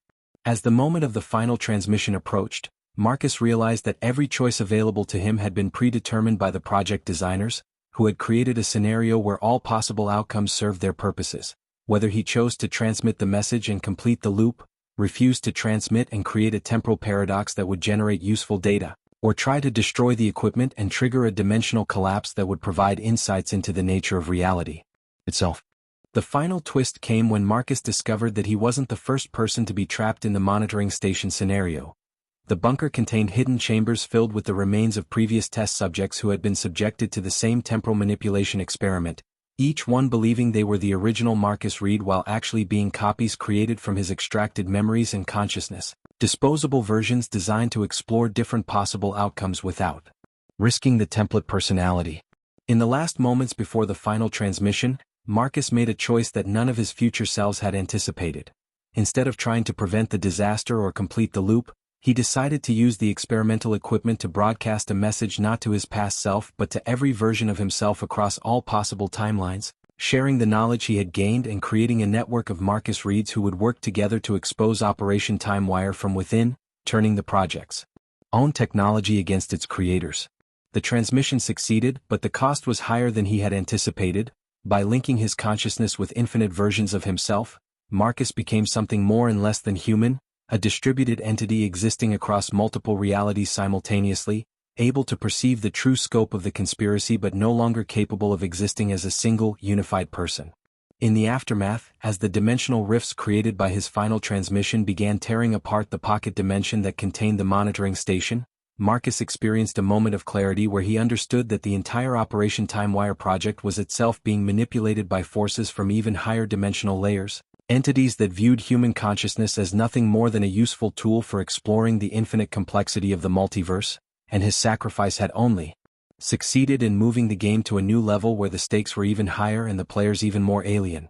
The story concluded with the revelation that every person who had ever experienced déjà vu, prophetic dreams, or unexplained knowledge of future events had been touched by the temporal experiments, and that Marcus's final transmission had awakened a network of ordinary people who were beginning to remember their connections to other timelines, setting the stage for a hidden war between those who sought to preserve human free will and those who viewed consciousness as a resource to be harvested and exploited across infinite versions of reality. While Marcus himself existed now as a ghostly presence in radio transmissions around the world, still trying to warn people about the dangers that existed in the spaces between seconds, the gaps between thoughts, and the silence between radio stations where the real controllers of human destiny waited patiently for their next opportunity to reshape existence. Itzel. My neighbor's window. I need to tell someone about what happened in my apartment building last month before I lose my nerve completely, and I'm sharing this anonymously because I'm still not sure if what I witnessed was real or if I'm slowly losing my sanity, but either way I can't keep this to myself anymore. My name is David. Well, that's not my real name, but I can't risk using my actual identity for reasons that will become clear as I tell you what happened. And I live in a converted warehouse apartment complex in Brooklyn, one of those trendy industrial buildings with exposed brick walls and floor-to-ceiling windows that developers marketed to young professionals who wanted to feel edgy while still living in relative safety. I moved into apartment 4B about 18 months ago after my divorce, looking for a fresh start and a place where I could rebuild my life without constant reminders of my failed marriage, and the building seemed perfect. Modern amenities, reasonable rent for the neighborhood, and neighbors who minded their own business in that distinctly New York way where you can live inches apart from someone for years without ever learning their name. The apartment directly across from mine, 4C, had been empty when I first moved in, and I had grown accustomed to the privacy that came with not having anyone looking into my living space, but about 3 months ago, a new tenant moved in. A woman who appeared to be in her 30s with dark hair and pale skin, who kept her curtains closed during the day and only seemed to be active at night. At first, I barely noticed her presence, catching only occasional glimpses of movement behind her windows when I was getting ready for work in the morning or coming home late from my job as a software developer, but gradually I became aware that she was watching me, not in an obviously intrusive way, but with the kind of persistent attention that makes your skin crawl even when you can't quite pinpoint why. The layout of our apartments was identical: living room facing the courtyard, bedroom and kitchen in the back, which meant that our main windows were directly opposite each other with only about 20 feet of empty space between our buildings, close enough to see clearly into each other's homes but far enough apart that normal conversation would require shouting. I first noticed something was wrong about 6 weeks ago when I realized that every time I looked toward her apartment, she was standing at her window, motionless, staring directly at my apartment with an intensity that made me deeply uncomfortable, and when I would wave or try to make eye contact, she would immediately step back into the shadows, disappearing so quickly that I began to doubt whether I had actually seen her at all. The situation escalated when I started keeping track of her behavior, maintaining a mental log of when I saw her at the window, and I discovered that she seemed to anticipate my movements, appearing at her window moments before I entered my living room, as if she somehow knew my schedule and was positioning herself to observe me at specific times. I tried to convince myself that this was just coincidence, that perhaps she was simply a night owl who happened to enjoy looking out her window at the same times I was visible in my apartment, but the more I observed her behavior, the more convinced I became that she was deliberately studying me, learning my patterns, documenting my routines for reasons I couldn't begin to understand. The first truly disturbing incident occurred on a Tuesday night in October when I came home late from a work dinner and saw her standing at her window as usual, but this time she was holding what appeared to be a camera with a telephoto lens, and when I turned on my living room lights, I could see the flash of the camera repeatedly firing as she took photograph after photograph of me going about my normal evening routine. I immediately called the building management company to report the harassment, but they informed me that the woman in 4C had paid a full year's rent in advance and had provided excellent references, and unless I had evidence of illegal activity, there was nothing they could do about a tenant taking pictures from her own apartment. The next day, I installed blackout curtains in my living room, but somehow this seemed to make the situation worse, as if my attempt at privacy had escalated whatever game she was playing, and I began to notice other signs of her presence. Footsteps in the hallway outside my door at odd hours, the sound of someone testing my doorknob in the middle of the night, and shadows moving past my windows that didn't correspond to any normal foot traffic in the building. I started leaving work early some days and arriving home at unexpected times, hoping to catch her off guard or perhaps find some clue about what she was doing, but she seemed to always know when I was coming, and I would arrive to find her apartment dark and apparently empty, though I could never shake the feeling that she was still there, watching from some hidden vantage point. The breakthrough came 3 weeks ago when I decided to conduct my own surveillance, setting up a camera in my window to record her apartment while I was at work, and when I reviewed the footage that evening, I discovered something that made my blood run cold. For 8 hours of daylight, her apartment had appeared completely empty, with no movement, no lights, no sign of habitation whatsoever, but starting at exactly 6:47 p.m., just 3 minutes before my usual arrival time, lights had begun turning on in a specific sequence, and a figure had appeared at the window, taking position just as I walked through my front door. The implications were terrifying.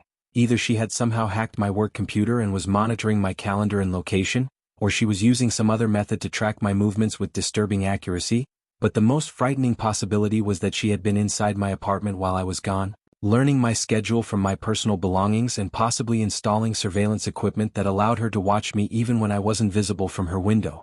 I hired a private investigator, a former police detective named James Morrison who specialized in stalking cases, and when I showed him the footage and explained the situation, his expression grew increasingly grim, and he told me that in 30 years of law enforcement, He had never seen such systematic and sophisticated surveillance behavior from someone who wasn't either a trained professional or suffering from severe mental illness. Morrison conducted a background check on the woman in 4C and discovered that the name she had given the building management, Sarah Williams, was completely fabricated, with no social security number, no credit history, no employment records, and no previous addresses, suggesting that she was either using a false identity or didn't exist in any official capacity. The investigation revealed that the apartment had been rented through a shell company based in Delaware, with payments made through a series of offshore accounts that were impossible to trace, and the references she had provided were all fake numbers that led to answering services that had been disconnected shortly after her lease was signed. Morrison installed additional security cameras in the hallway and stairwells, hidden devices that would capture anyone entering or leaving her apartment, but after a week of monitoring, we discovered something impossible. The cameras never recorded anyone going into or coming out of apartment 4C, yet lights continued to turn on every evening, and the figure continued to appear at the window right on schedule. The situation reached a terrifying new level when Morrison's investigation revealed that I wasn't the first tenant to report problems with apartment 4C, and over the past 5 years, 3 previous tenants in my unit had filed complaints about harassment from the same apartment, describing identical behavior patterns. The watching, the photographing, the perfectly timed appearances at the window, and in each case, the complaints had stopped abruptly when the tenants had broken their leases and moved out of the building suddenly, leaving no forwarding addresses.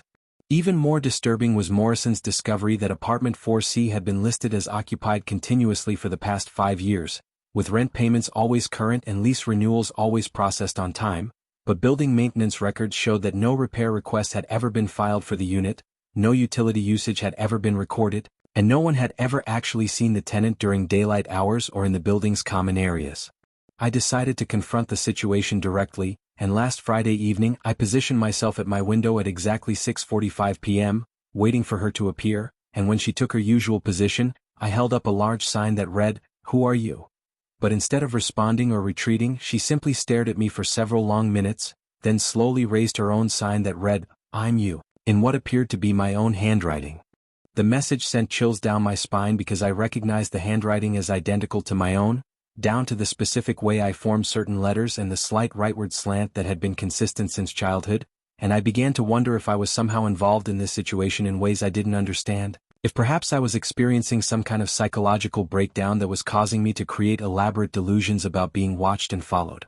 That night, I barely slept, and when I did drift off, I had vivid dreams about standing at her window looking into my own apartment, watching myself go through my daily routines while feeling both terrified and excited by the intimacy of the observation, and in the dreams, I understood that the watching went both ways, that predator and prey were switching roles in a dance that had been going on far longer than I realized. The next morning, I found a manila envelope that had been slipped under my door sometime during the night, containing dozens of photographs of me taken from various angles and distances over the past several months, including shots taken from inside my apartment that showed me sleeping, eating, working at my computer, and going about my daily life in moments when I had believed I was completely private and unobserved. The photographs were accompanied by a handwritten note that said, "You've been watching me watch you, but you still don't understand what you're seeing. Tonight, look in the mirror at exactly 6:47 p.m. and you'll begin to remember who you really are." And the handwriting was definitely mine, though I had no memory of writing the words or taking any of the photographs. I called Morrison immediately, but when I tried to reach him, I discovered that his phone number had been disconnected and his office address led to an empty building that appeared to have been vacant for months, with no sign that a private investigation business had ever operated there, and when I searched for his name online, I found no trace of James Morrison existing as a licensed private investigator in New York or anywhere else. The building management company had no record of me ever filing complaints about apartment 4C, and when I asked to see the lease information for that unit, they told me that no such apartment existed in the building. According to their records, the 4th floor only had apartments 4A and 4B, and there had never been a 4C, despite the fact that I could clearly see the number on the door directly across from my own.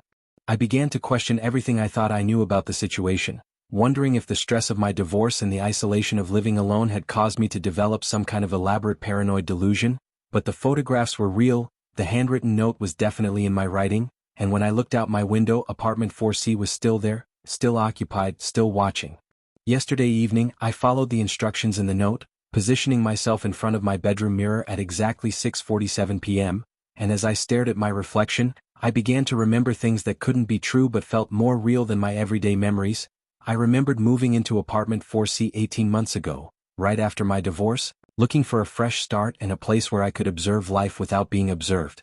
I remembered watching the man in 4B, studying his routines, learning his patterns, becoming fascinated by his isolation and vulnerability, and feeling a growing compulsion to document every aspect of his existence through photographs and careful observation. I remembered the thrill of anticipating his arrivals, the satisfaction of positioning myself at the window just as he entered his apartment, and the gradual realization that he was becoming aware of my presence and beginning to watch me in return. Most terrifyingly, I remembered enjoying the fear I was causing, feeding on his paranoia and confusion, delighting in the way he had tried to hire investigators and install security measures, all of which I had easily circumvented because I knew his thoughts and could predict his actions with perfect accuracy. The memories continued flowing back as I stared at my reflection, and I understood that I had been living two lives simultaneously, one as David the victim in apartment 4B, and another as Sarah the stalker in apartment 4C, switching between identities so seamlessly that neither personality was fully aware of the other's existence, creating an elaborate psychological theater where I could experience both the terror of being hunted and the power of being the hunter.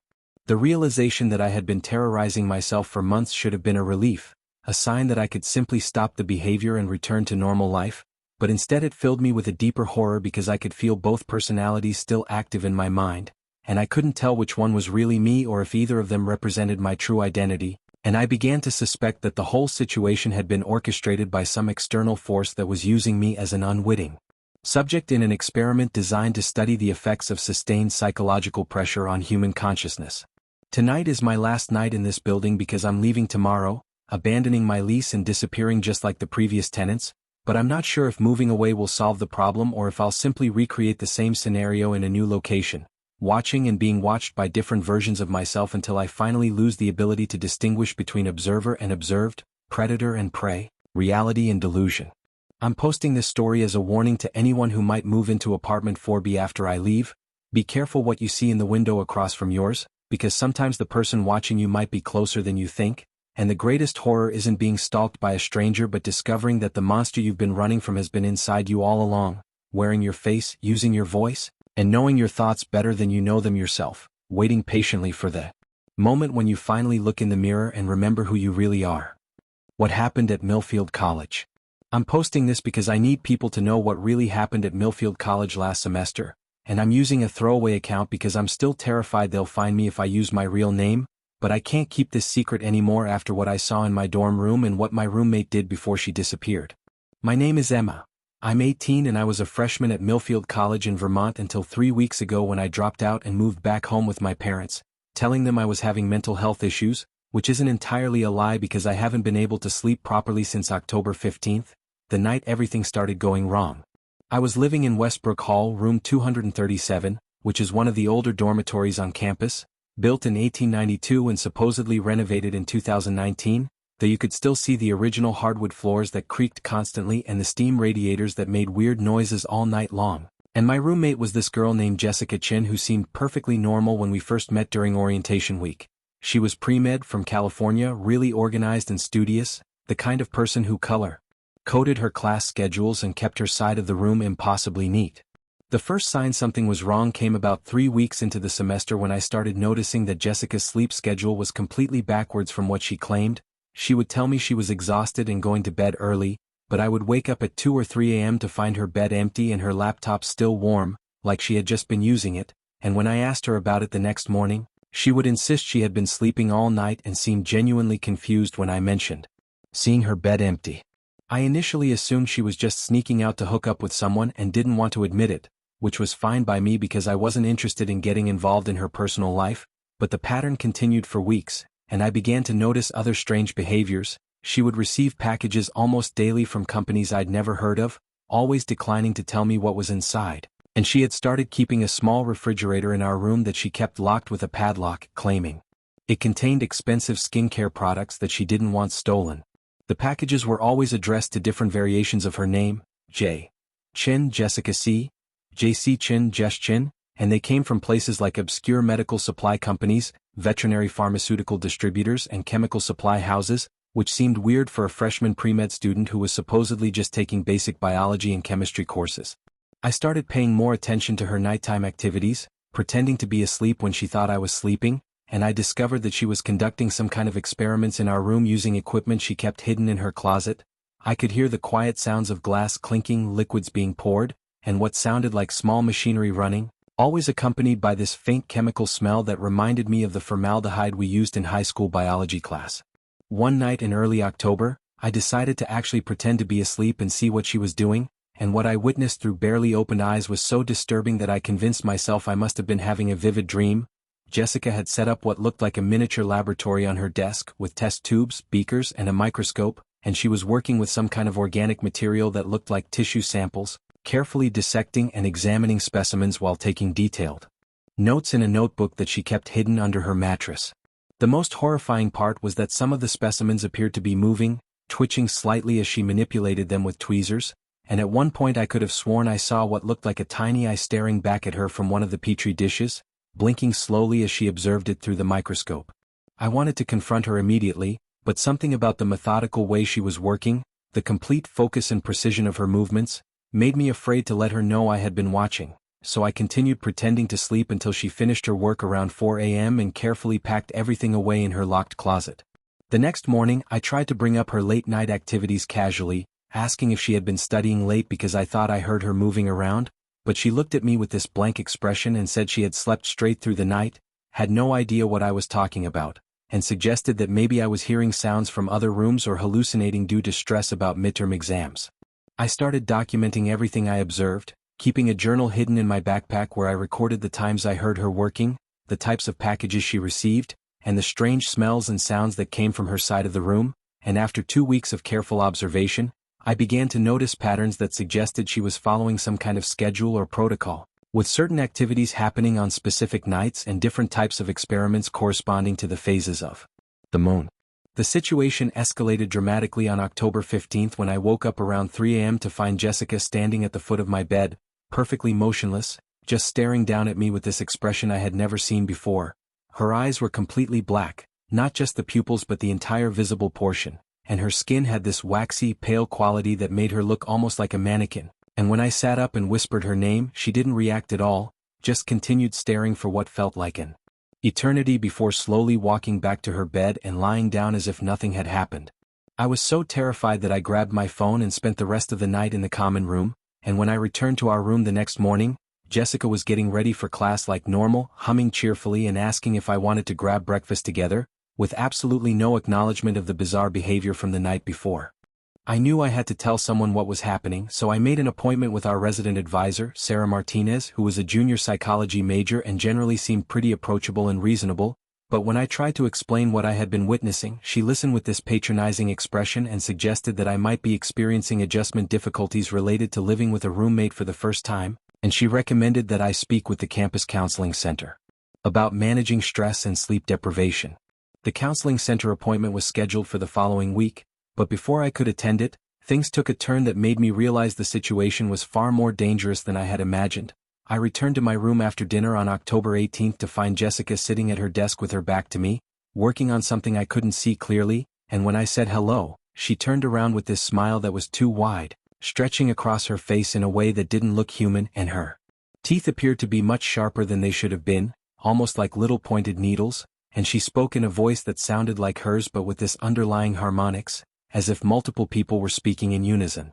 She asked me how my day had been in this overly cheerful tone that made my skin crawl, and I noticed that her fingernails, which had always been short and practical, were now about 3 inches long and looked more like claws, and when she gestured while talking, I could see that her hands moved in ways that seemed to have too many joints, bending at angles that weren't anatomically possible. I made some excuse about having to go to the library and left immediately, spending the night at my friend Rachel's room in the next building over, and when Rachel asked why I looked so shaken, I tried to explain what I had seen, but even as I was describing it, I could hear how insane it sounded, and I could see the concern in her eyes shifting from worry about my situation to worry about my mental state.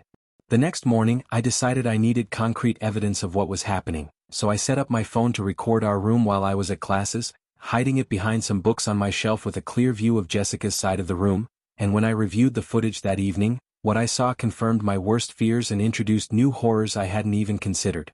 For the first 3 hours the room appeared normal, but starting around noon, Jessica entered and began moving in ways that defied physics, her body seeming to fold in on itself as she reached into spaces that shouldn't have been accessible, pulling out equipment and specimens from what appeared to be dimensional pockets in the air itself. The most disturbing part of the recording showed her consuming some of the organic specimens she had been experimenting with, not eating them in any normal sense but absorbing them through her skin, pressing the tissue samples against her arms and watching them dissolve and disappear, after which her appearance would change slightly, becoming more human-looking, as if she was using the biological material to maintain some kind of disguise or transformation. I realized that Jessica wasn't human at all, but something that was wearing Jessica's appearance, possibly something that had replaced her or possessed her, and I began to wonder if the real Jessica Chen had ever made it to Millfield College or if this thing had been impersonating her from the beginning, using her identity to gain access to a college campus where it could conduct experiments on young people without attracting attention. The recording also revealed that our room wasn't actually a normal dormitory room but had been modified in ways that weren't visible to the naked eye.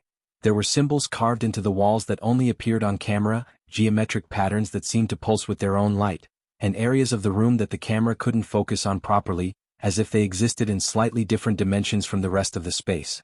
I tried to show the recording to Rachel, but when we watched it together she saw something completely different from what I was seeing.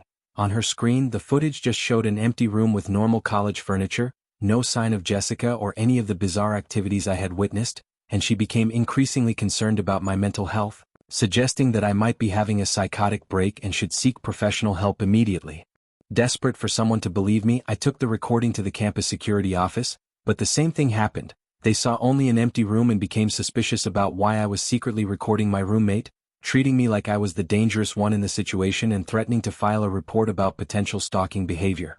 I began to understand that whatever Jessica was, it had the ability to manipulate perception and reality in ways that made it impossible for other people to see what I was seeing, and I was completely isolated in my knowledge of the truth, which made me start questioning my own sanity and wondering if I really was having some kind of mental breakdown. The final confrontation came on October 22 when I returned to our room late at night after studying in the library and found Jessica waiting for me, sitting on her bed with that too wide smile, and she spoke in that harmonics voice, telling me that she knew I had been watching and recording her, and that it was time for me to join her experiments as a test subject rather than an observer. She explained that she had been studying human biology and consciousness, trying to understand how to perfect her human disguise, and that she needed live subjects to test her theories about pain tolerance, cellular regeneration, and the point at which human consciousness separates from physical form, and she had chosen me because my proximity and trust had allowed her to study my baseline responses over several months. The creature wearing Jessica's face told me that she wasn't originally from this dimension but had been sent here by others of her kind to prepare for a larger invasion, and that college campuses were perfect cover because the transient nature of student populations meant that disappearances could be easily explained as dropouts or transfers, and young people were ideal test subjects because their biology was more adaptable and their consciousness was more flexible than older humans. As she spoke, her appearance began to shift more dramatically, with her skin taking on a translucent quality that revealed something writhing underneath, and her eyes becoming completely black voids that seemed to draw light into them, and I could see that her entire body was just a shell containing something that was definitely not human and possibly not even from our universe. I knew that I had only moments before she would physically restrain me and begin whatever experiment she had planned, so I grabbed the small fire extinguisher from our hallway and sprayed it directly at her face, creating enough chaos and confusion to escape from the room and run downstairs to the main entrance of our dormitory, where I found the night security guard and told him there was an emergency in room 237. When we returned to my room with the guard, Jessica was gone, but more disturbing was the fact that all of her belongings had vanished as well, not just moved out but completely erased as if she had never existed in the room at all, and even the furniture arrangement was different, with my bed now positioned where hers had been and the room configured as a single occupancy space rather than a double. The security guard looked at me with confusion and concern, checking his records and finding no indication that I had ever had a roommate assigned to room 237. And when I insisted that Jessica Chen was a real person who had been living with me for 2 months, he suggested that I might be experiencing stress-related hallucinations and offered to escort me to the campus health center. I spent the next 3 days trying to find any evidence that Jessica had existed. I checked the student directory, the class rosters for courses she claimed to be taking, even the dining hall records for her meal plan, but every trace of her had been systematically erased, as if the creature had not only disappeared but had somehow retroactively removed her identity from all official records. The only proof I had of her existence was my hidden journal documenting her behavior, and even some of those entries had changed when I wasn't looking, with certain pages now containing information written in my handwriting but describing events I didn't remember, suggesting that the creature's influence extended beyond physical reality into memory and documentation. I tried to stay at the college for another week, but I couldn't handle being in room 237 alone, especially after I started finding evidence that the creature was still around. I would discover new symbols carved into my furniture, chemical smells that appeared and disappeared randomly, and the sensation of being watched even when I was completely alone, as if something invisible was studying me from very close range. The final straw came when I woke up one morning to find a note on my desk written in Jessica's handwriting that said, "Thank you for your cooperation in Phase 1 of the study. Phase 2 will begin when you return home. Your family has been very helpful in providing baseline data," and I realized that the creature's interest in me hadn't ended with her disappearance but had expanded to include my family and my life outside of college. I packed everything I could carry that same day and left campus without completing the formal withdrawal process, and I've been staying with my parents for the past 3 weeks, but I'm starting to see signs that the creature followed me here. My mom has been acting strangely, staying up late doing activities she can't remember in the morning, and my little brother keeps talking about his new imaginary friend who looks just like me but with black eyes and sharp teeth. I'm posting this story because I need people to know what's happening, and I'm hoping that maybe someone else has experienced something similar and can tell me how to stop this thing, because I don't think it's going to leave me alone, and I'm terrified that it's going to start using my family as test subjects the same way it was planning to use me, and every night I can hear something moving around in our house, testing door handles and window latches, getting closer to figuring out how to get inside and continue whatever experiments it started at Millfield College. The girl who remembered everything. Let me tell you about something that happened to my friend's daughter last summer, and I'm sharing this because what this 18-year-old girl experienced changed not just her life but everyone who knew her, and even now, months later, I still get chills thinking about the details she shared with us during those terrifying weeks in July when reality seemed to unravel around her family's home in suburban Portland, Oregon. The girl's name was Rachel Morrison, a recent high school graduate who had just turned 18 in June and was preparing for her freshman year at Oregon State University, planning to study psychology because she had always been fascinated by how the human mind worked, never imagining that her own mind would become the center of a mystery that would challenge everything we thought we knew about memory, time, and the nature of human consciousness. Rachel had always been what her parents called gifted.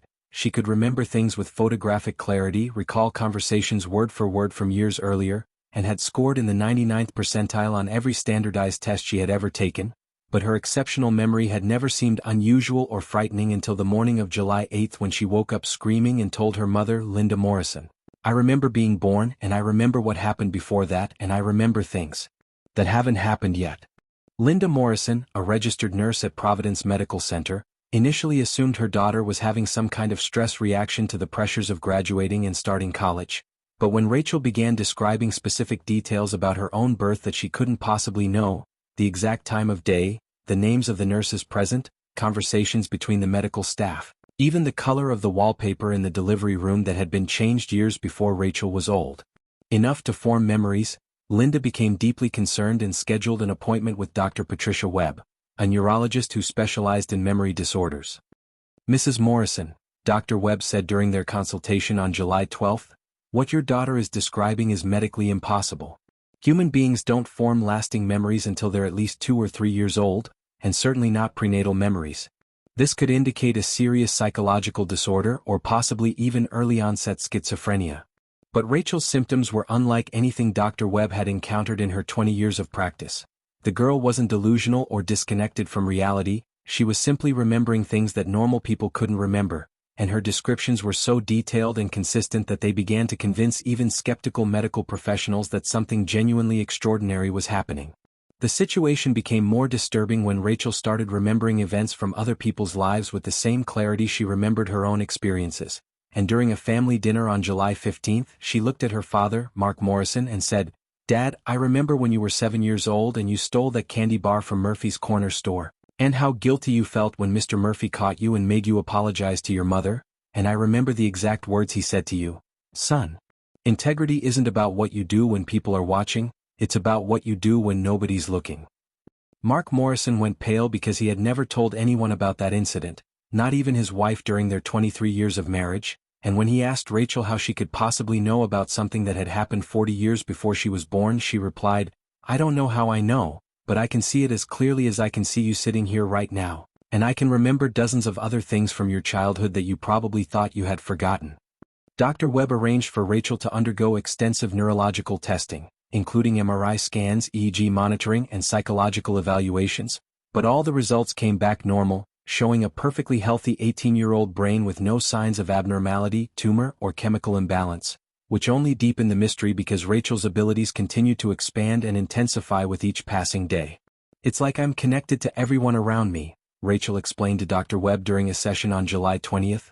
"I can remember things from my mother's childhood, my father's military service, conversations between my teachers that I wasn't present for, even memories from people I've never met but who were somehow connected to my family or friends. And the memories are so vivid that sometimes I can't tell which experiences are mine and which belong to other people."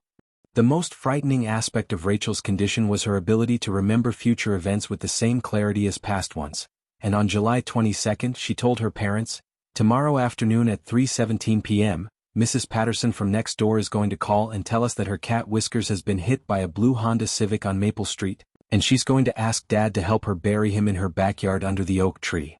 Linda and Mark Morrison thought this prediction was so specific that it would be easy to verify, and they spent the next day watching their neighbor's house, but at exactly 3:17 p.m., their phone rang and Mrs. Patterson was crying as she said, "Mark, I'm so sorry to bother you, but poor Whiskers was hit by a car this afternoon, a blue Honda, and I was wondering if you could help me.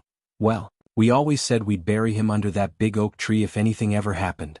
The accuracy of Rachel's prediction sent shockwaves through the Morrison family, but it was only the beginning of a series of increasingly disturbing revelations that would force them to question everything they thought they understood about their daughter and the nature of reality itself. Dr. Webb consulted with colleagues across the country, and none of them had ever encountered anything similar to Rachel's condition, but Dr. James Hendricks, a researcher at Stanford University who studied anomalous neurological phenomena, agreed to examine Rachel personally, flying to Portland on July 28 to conduct what he called the most fascinating case study of my career. "Rachel," Dr. Hendricks said during his initial interview, "I want you to understand that what you're experiencing defies every scientific principle we have about how human memory and consciousness work, and I need to ask you some very specific questions to help us understand what's happening to you." He began by asking Rachel to describe memories from his own childhood, and she accurately recalled details about his 7th birthday party in 1974, including the names of guests, the flavor of the cake, and a conversation he had with his grandmother that he had completely forgotten until Rachel described it word for word. "How is this possible?" Dr. Hendricks asked, and Rachel replied, "I think what you call memory isn't really stored in individual brains, but in some kind of collective field that connects all consciousness, and for some reason I've become able to access that field directly instead of just accessing my own small part of it." Dr. Hendricks was initially skeptical of Rachel's theory, but as he continued his examination he began to document phenomena that challenged fundamental assumptions about the relationship between mind and brain, including Rachel's ability to access memories from deceased individuals, recall events from before her birth with historical accuracy, and predict future occurrences with statistical precision that exceeded chance by astronomical margins. The investigation took a darker turn when Rachel began remembering traumatic experiences from other people's lives, including abuse, violence, and tragedy that she absorbed as if she had lived through these experiences personally, and her mental state began to deteriorate under the weight of carrying so many painful memories that weren't originally hers. "It's too much," Rachel told her parents on August 3rd. "I remember every terrible thing that's ever happened to anyone I'm connected to, every moment of pain and fear and loss, and I can't turn it off or forget any of it, and I'm starting to remember things that are going to happen, terrible things, and I don't know how to stop them or even if I should try." Linda Morrison was watching her daughter suffer under the burden of unwanted knowledge, and she begged Dr. Hendricks to find some way to help Rachel control or diminish her abilities, but his research had revealed that Rachel's condition was not a medical disorder but rather an evolution in human consciousness, a breakthrough that could potentially revolutionize our understanding of memory, time, and the interconnectedness of all human experience. "Mrs. Morrison," Dr. Hendricks explained, "your daughter may be experiencing the next stage of human development, an expansion of consciousness that allows direct access to what some researchers call the Akashic record, a theoretical field that contains all information and experiences that have ever existed or will exist, and if we can learn to understand and control this ability, It could transform human knowledge and healing in ways we can barely imagine. But Rachel was paying a terrible price for her extraordinary gift, and by mid-August she was experiencing what could only be described as psychological overload, unable to sleep because her dreams were filled with memories from hundreds of different lives, unable to eat because she would remember the deaths of animals whose meat she was consuming, unable to maintain relationships because she knew everyone's secrets, fears, and hidden traumas whether she wanted to or not.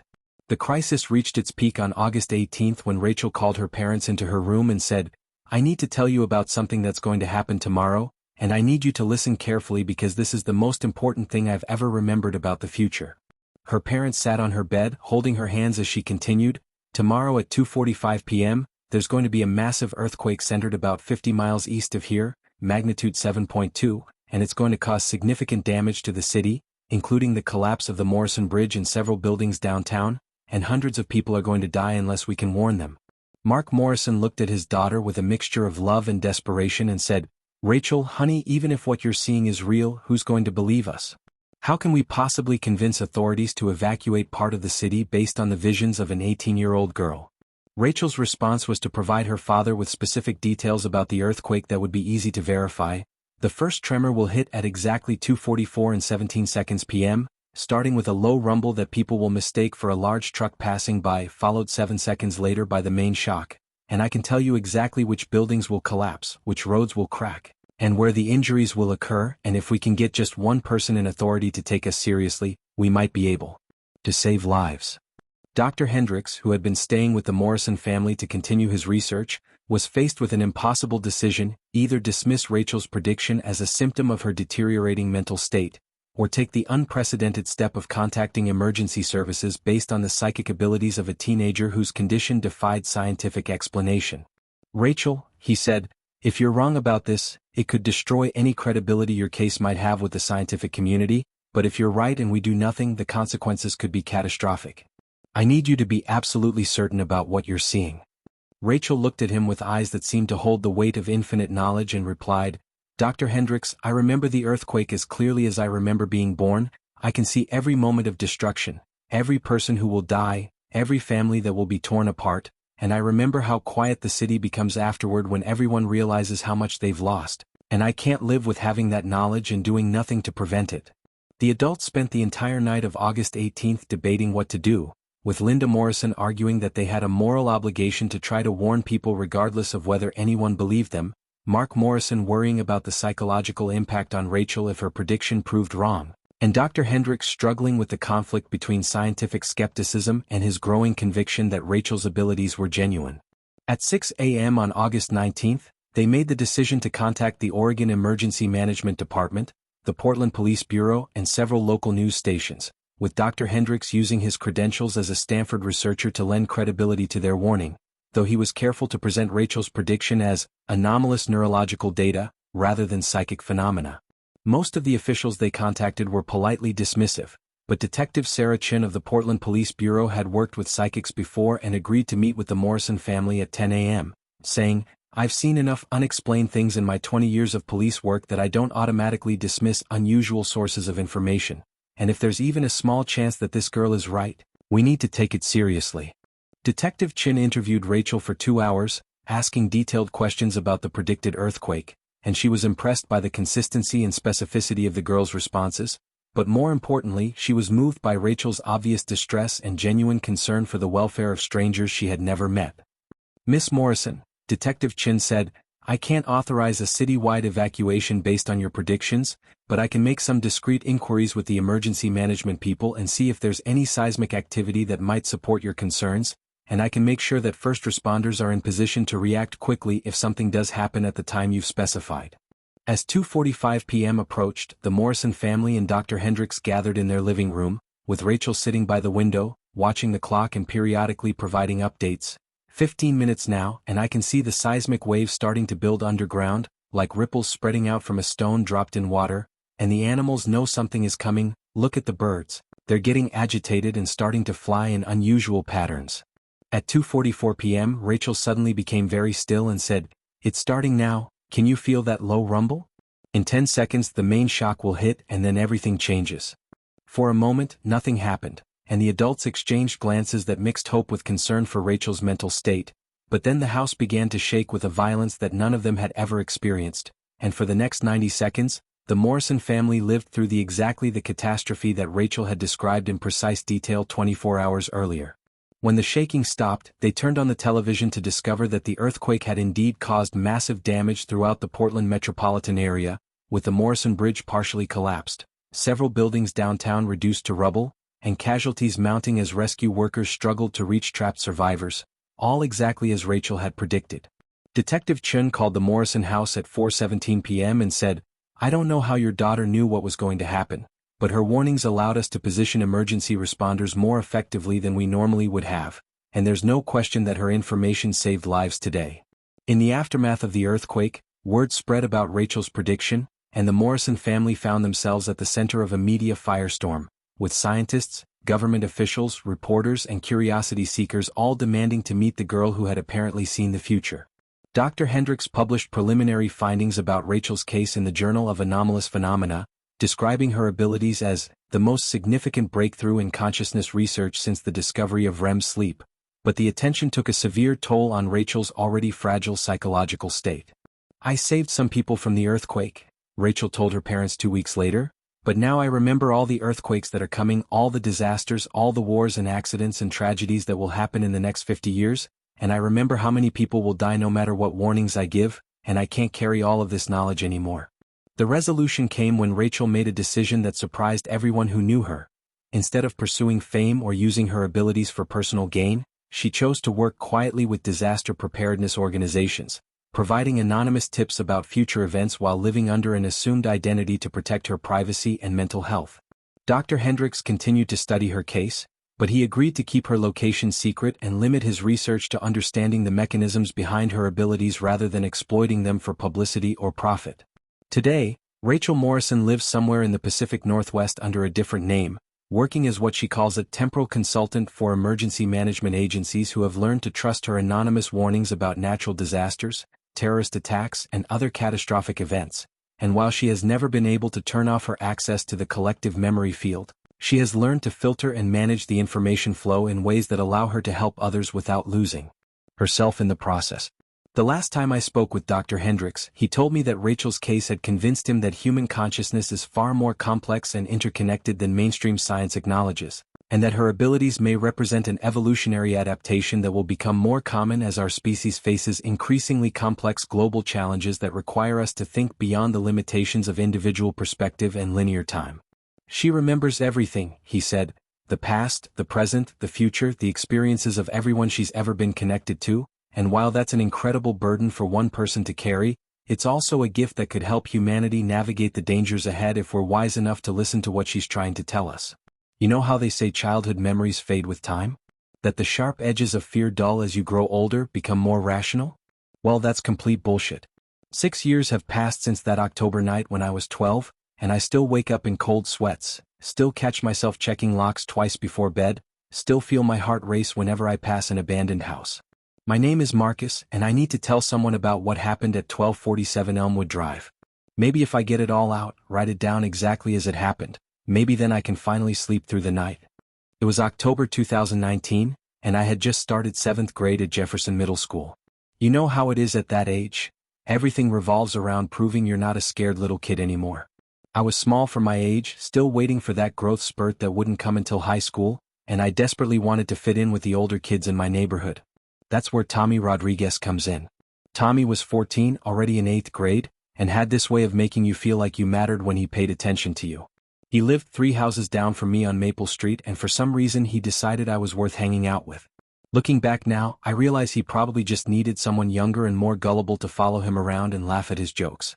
Tommy had 2 sidekicks: Jake Morrison, a lanky redhead with more freckles than sense, and David Kim, who was quiet but always game for whatever stupid plan Tommy cooked up.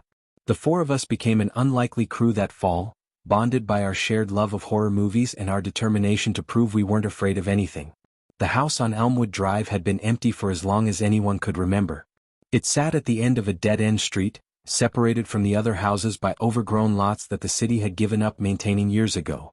The place looked like something out of a Gothic novel: 3 stories of weathered gray siding, with a wraparound porch that sagged in the middle and windows so dark they looked like dead eyes.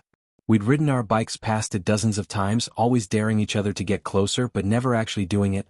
The neighborhood kids had plenty of stories about the place.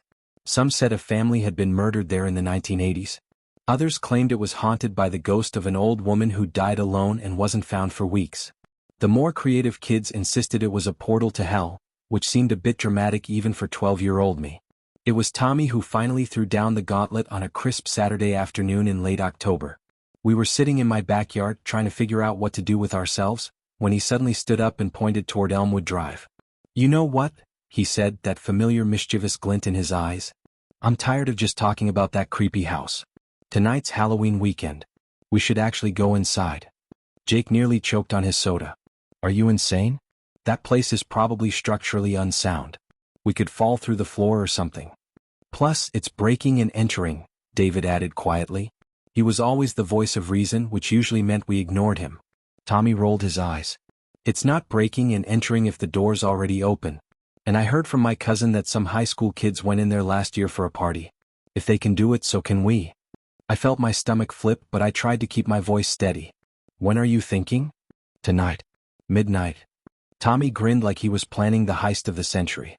"We meet at the corner of Maple and Oak, bring flashlights, and finally see what all the fuss is about." The rest of the afternoon passed in a blur. Part of me hoped my parents would ground me or that I'd suddenly come down with the flu, anything to get out of what was surely going to be a disaster.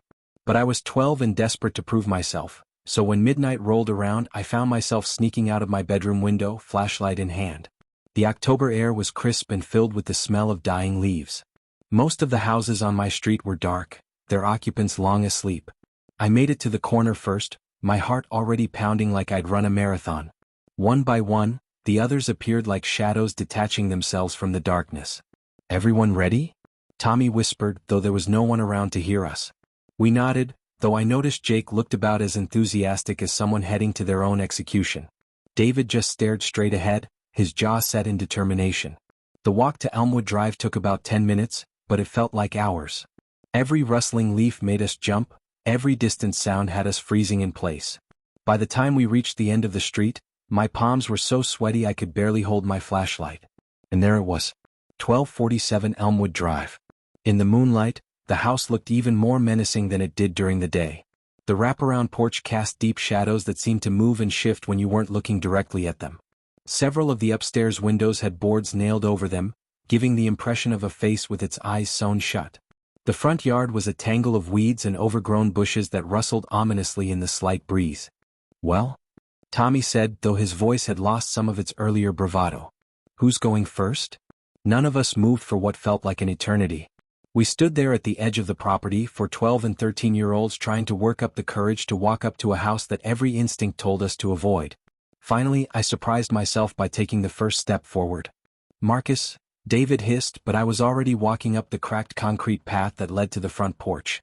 Looking back, I think what drove me forward wasn't courage so much as the realization that standing there paralyzed by fear was worse than whatever might be waiting inside. At least if I moved, I was doing something. The wooden steps of the porch creaked ominously under my weight, and I half expected them to collapse entirely. But they held, and soon all four of us were standing in front of the massive oak door that served as the house's main entrance. Up close, we could see that someone had indeed been here recently. The door was slightly ajar and fresh scratches marred the wood around the lock. Tommy had been right about the high school kids, apparently. "Last chance to back out," Jake whispered, but he was already reaching for the door handle. The door swung open with a prolonged creak that sounded like something out of a horror movie.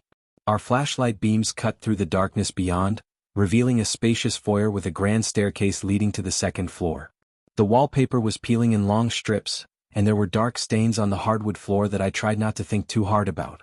The smell hit us as soon as we stepped inside, a musty, sour odor of decay and abandonment, mixed with something else I couldn't quite identify. It was the smell of a place where nothing good had happened for a very long time.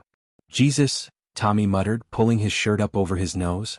"How do people live like this?" "Nobody lives here, genius," Jake replied, but his voice was shaky. "That's kind of the whole point." Our footsteps echoed in the empty space as we moved further into the house.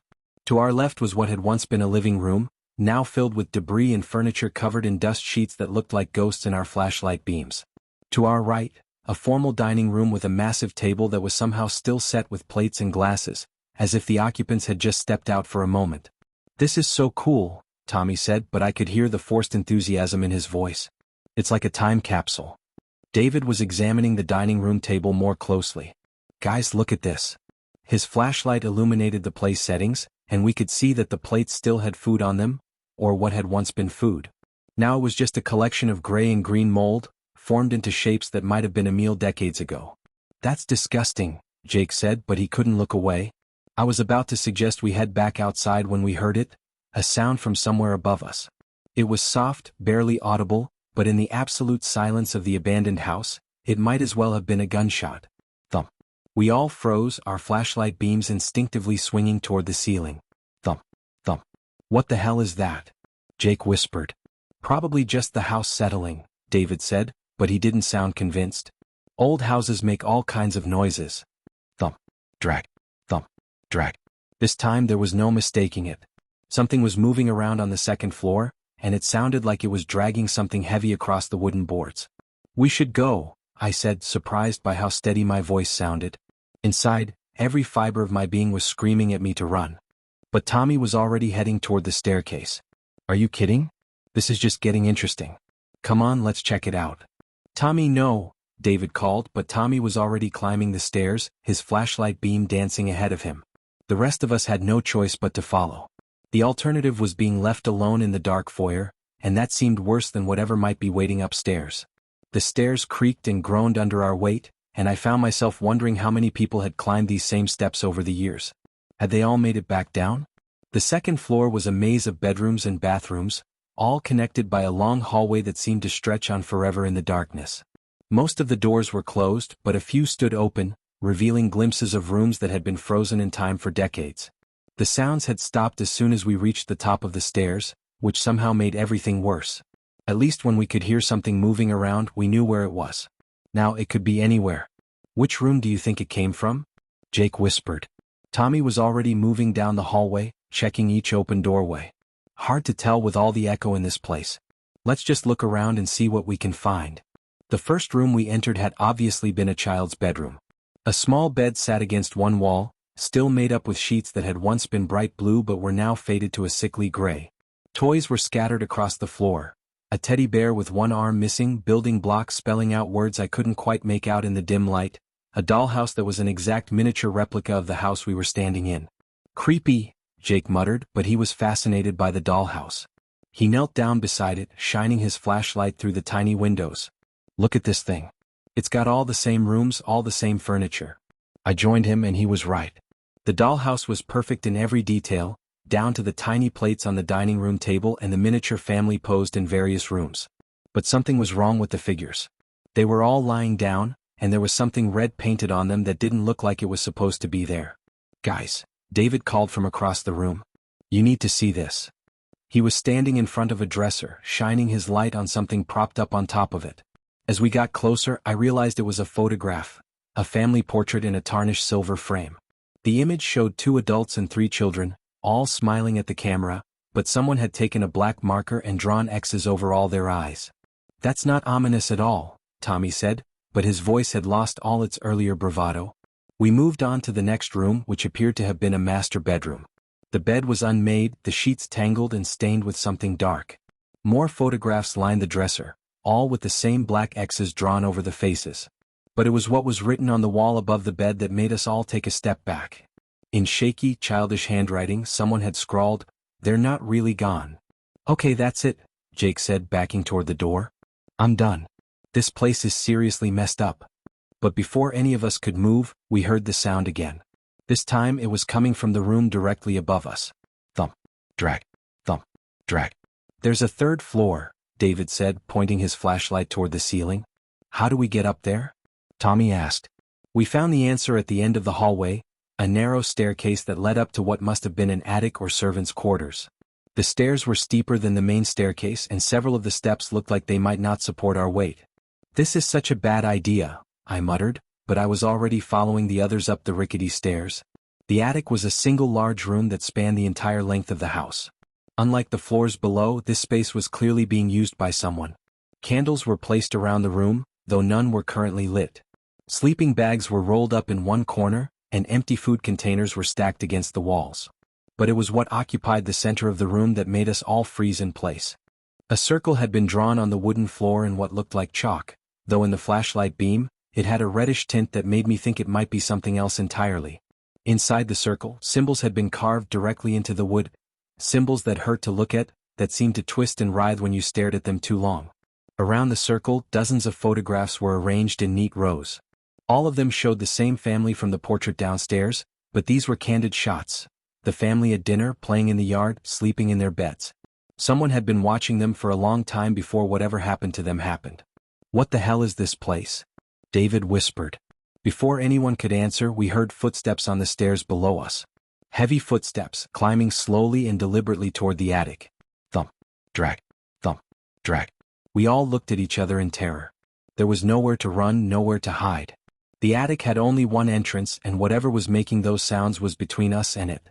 The footsteps reached the top of the stairs, and we could hear breathing, labored, wet breathing that sounded like someone with fluid in their lungs. A shadow appeared in the stairway opening, too tall and too thin to be human. "Under the sleeping bags," Tommy whispered urgently. We dove for the corner where the sleeping bags were stored, trying to make ourselves as small as possible. Through the fabric, I could see the flickering beam of a flashlight much more powerful than ours sweeping across the room. The breathing got closer, and I caught a glimpse of whoever, or whatever, was in the room with us. It was tall, probably over 7 feet, and so thin it looked like a skeleton wrapped in skin. Its clothes were tattered and stained, and it moved with a jerky, unnatural gait that suggested something was very wrong with its legs. But it was the smell that almost made me gag, the same musty decay we'd noticed downstairs, but 100 times stronger. Like something that had been dead for weeks but was somehow still walking around. The figure moved to the center of the room and knelt beside the circle carved into the floor. It began to mutter something in a language I didn't recognize, its voice a wet, rasping sound that made my skin crawl.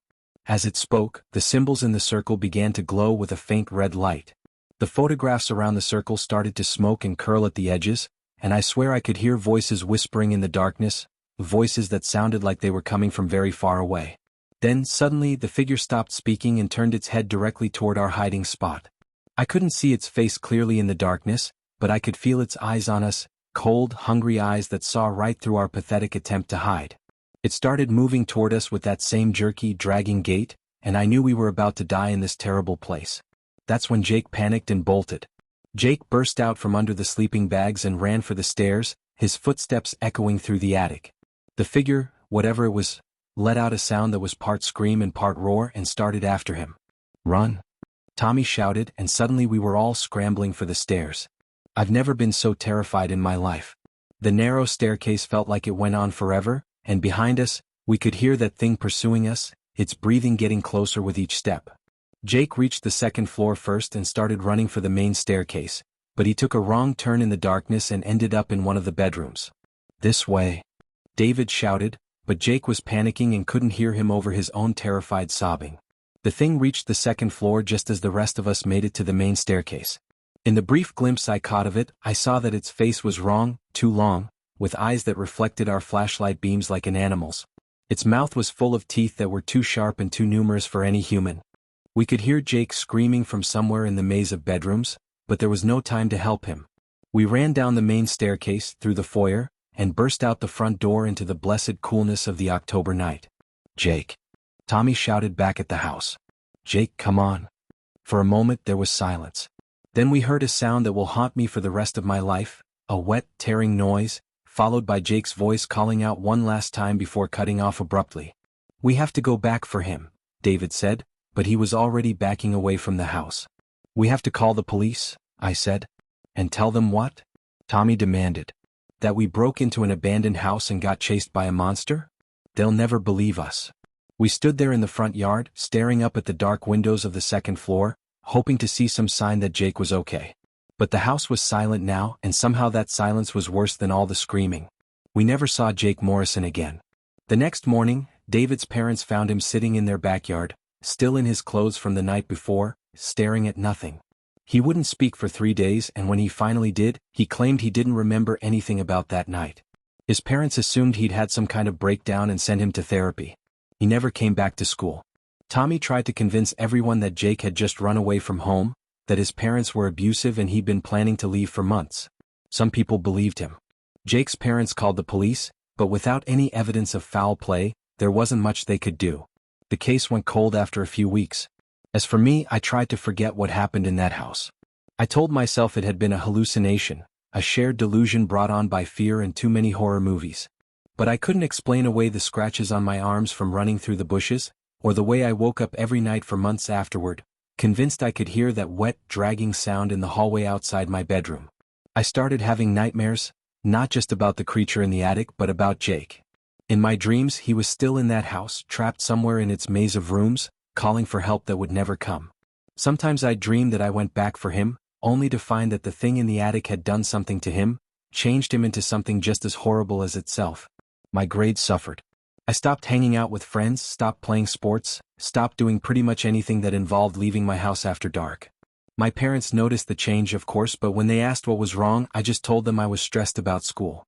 They sent me to a counselor, but what was I going to tell her? That I'd seen a monster kill my friend?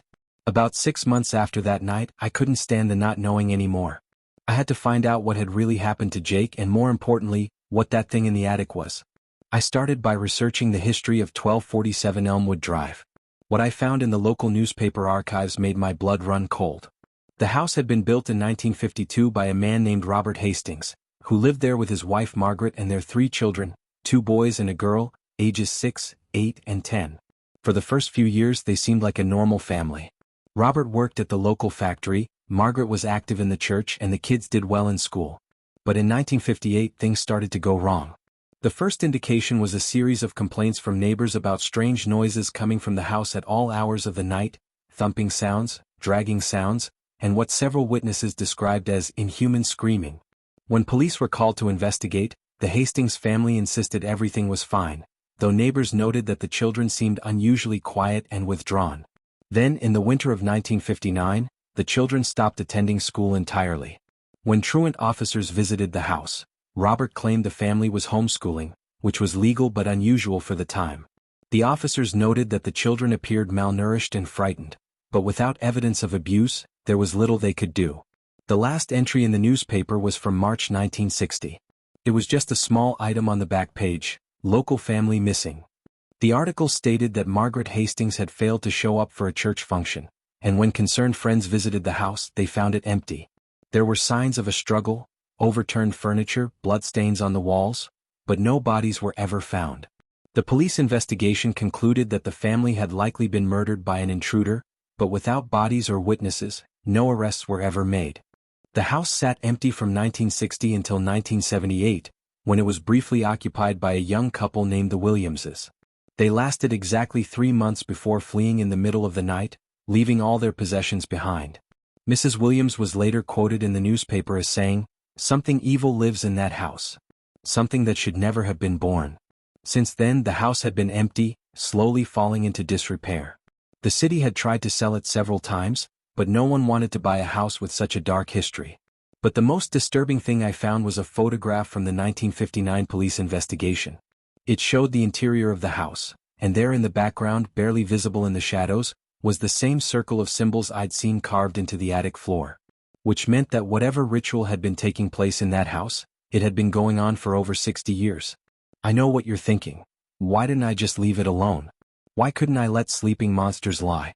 The truth is, I couldn't live with myself knowing that Jake might still be alive in there somewhere, waiting for someone to help him. And there was another reason, one that I didn't want to admit even to myself. I had to know if what I'd seen was real, or if I was slowly going insane. So on a cold February night, exactly 4 months after Jake disappeared, I went back to 1247 Elmwood Drive. This time I came prepared. I had a better flashlight, a cell phone, though I doubted it would get service, and a baseball bat that had belonged to my older brother. I'd also done something that probably saved my life. I'd told my parents where I was going. Not directly, of course. But I'd left a note in my desk drawer that they would find if I didn't come home, explaining everything that had happened that October night.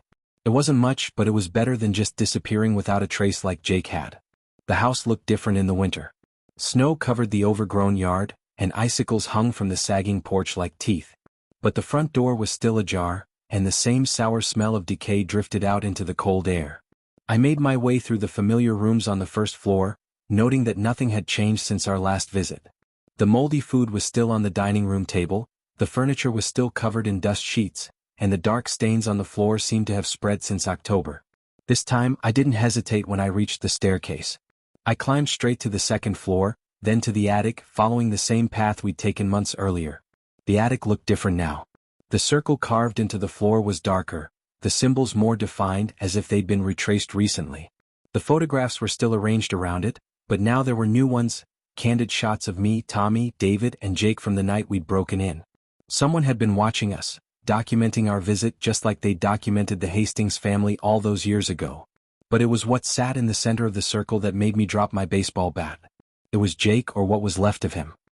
He was sitting cross-legged in the middle of the carved symbols, perfectly still, staring straight ahead with eyes that no longer looked quite human. His skin was pale and waxy like a mannequin's, and when he breathed, it made the same wet, labored sound I'd heard that October night. "Jake," I whispered. He turned his head toward me with a motion that was too slow, too fluid, like a puppet being manipulated by strings. When he spoke, his voice was his own, but there was something else underneath it, something cold and hungry. "Marcus," he said, "I've been waiting for you." "Jake, what happened to you? What is this place?" He smiled, but it was wrong, too wide, showing too many teeth. "This is where it lives, Marcus. The thing that was here before the house, before the town, before anything. It's been waiting so long for the right family, the right sacrifice. The Hastings weren't enough. The Williamses ran away too soon. But us, we're perfect. Jake, listen to me. We have to get out of here. We have to. I can't leave, Marcus. None of us can. Don't you understand? We're part of it now. We're part of the collection." That's when I heard the footsteps on the stairs again, that same dragging, unnatural gait I remembered from October. But this time I was ready for it. I grabbed my flashlight and ran for the stairs, pushing past the creature as it tried to grab me with arms that were too long and fingers that ended in claws. I made it to the second floor, then the first, then out the front door and into the snow-covered yard.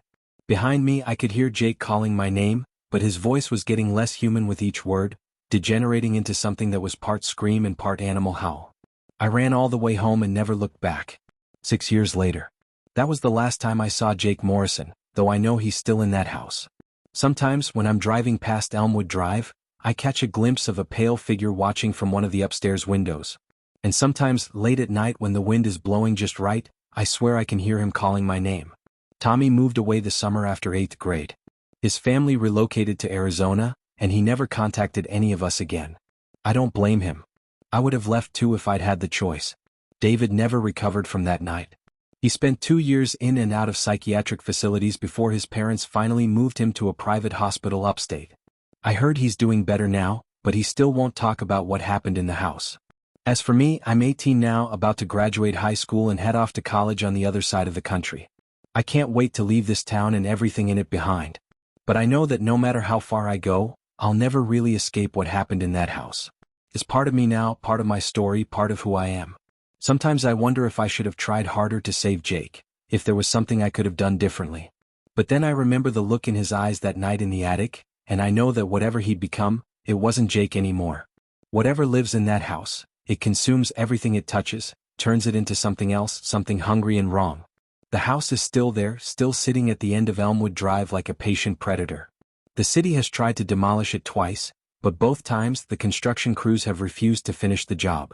They claim their equipment keeps breaking down, that they hear voices when they get too close to the building, that the place feels wrong in ways they can't explain.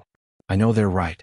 There's something in that house that's been waiting for decades, maybe centuries, feeding on the fear and pain of anyone unfortunate enough to wander into its web.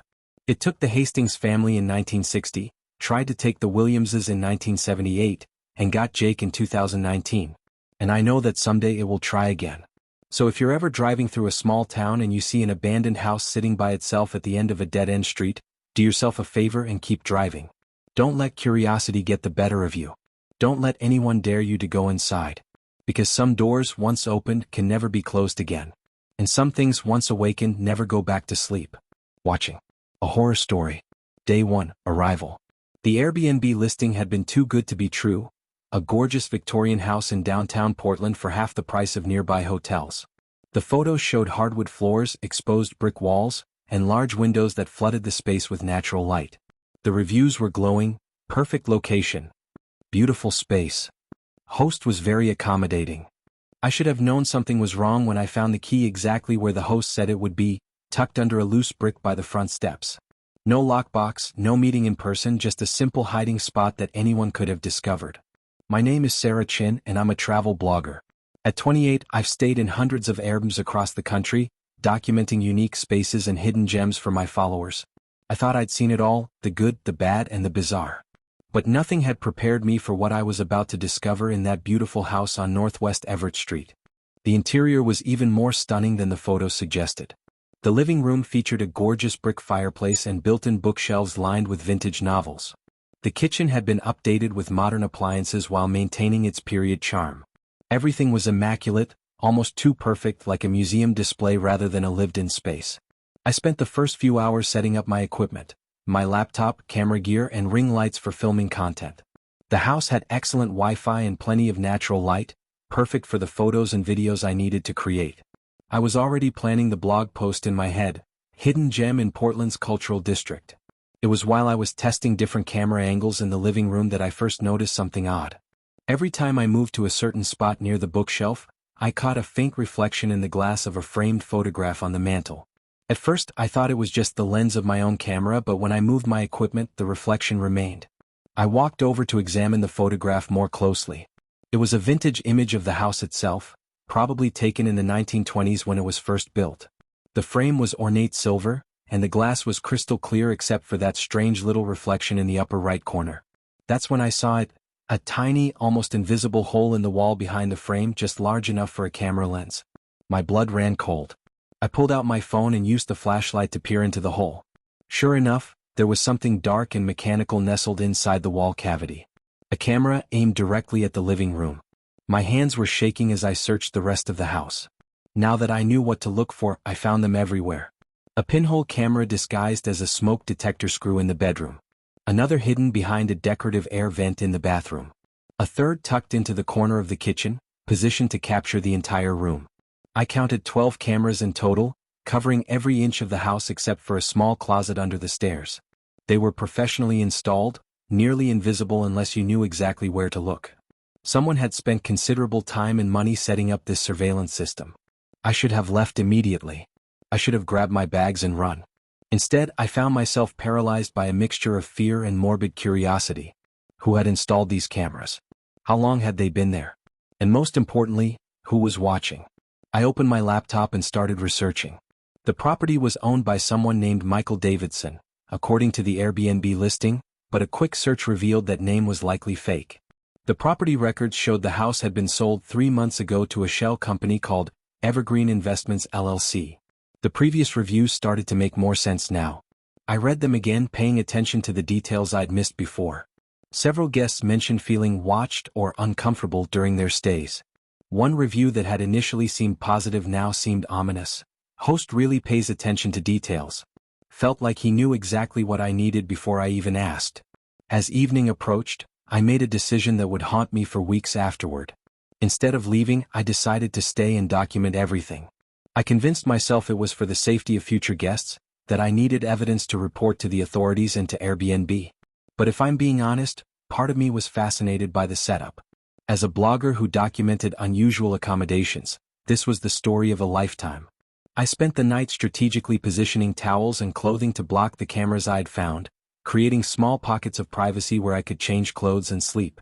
I kept all the lights on and barely slept, jumping at every creak and settling sound the old house made. Day 2, the messages. I woke up to a notification on my phone, a message from Michael, the host. Hope you're enjoying your stay. The house has so much character. Let me know if you need anything at all. I'm always watching out for my guests. The phrase "always watching" made my skin crawl. I screenshot the message and added it to the growing folder of evidence I was collecting. I decided to do some investigating of my own. If someone was going to spy on me, I might as well make it interesting for them. I set up my camera equipment and started filming, making it obvious that I knew about the surveillance. Day 2 in this beautiful Portland Victorian, I said to my camera, speaking louder than necessary. The architecture is stunning, though I've noticed some interesting features that weren't mentioned in the listing. I made a point of walking directly in front of each hidden camera, staring into them as I passed. If someone was watching, I wanted them to know that I knew. The response came within an hour. Another message from Michael. I see you're a photographer. The house is very photogenic. Just be careful with the lighting. Some of the older fixtures are sensitive. There was no way he could have known I was taking photos unless he was actively monitoring the cameras. I felt sick to my stomach, realizing that every move I'd made since arriving had been observed and recorded. But I was in too deep now to leave. I needed to know who was behind this and why they'd chosen to target random Airbnb guests. I started documenting everything, taking photos of each camera, noting their positions and angles, building a comprehensive map of the surveillance system. That's when I found the room. I'd been exploring the basement, looking for more cameras or perhaps the hub where all the feeds were being collected. Most of the basement was unfinished, with exposed pipes and concrete walls. But at the far end, behind a door I'd initially assumed led to a utility closet, I found something that made my blood freeze. It was a small office, barely 8 feet square, lined wall-to-wall with monitors. 12 screens showed live feeds from every camera in the house. But that wasn't the worst part. The walls were covered with photographs, hundreds of them. Pictures of previous guests, clearly taken without their knowledge. People sleeping, showering, changing clothes, eating meals. Some photos were labeled with names and dates, creating a timeline of surveillance that went back at least 2 years. There were manila folders organized alphabetically, each containing what appeared to be detailed profiles of guests. I found my own folder, already started even though I'd only been here 1 day. It contained screenshots from my social media, copies of my blog posts, and a printed summary of my travel patterns and preferences. But it was the computer setup that terrified me most. The screens showed not just the current feeds, but what appeared to be a sophisticated recording and editing system. Hours of footage had been processed, cataloged, and stored. Some files were labeled with disturbing categories that I don't want to repeat here.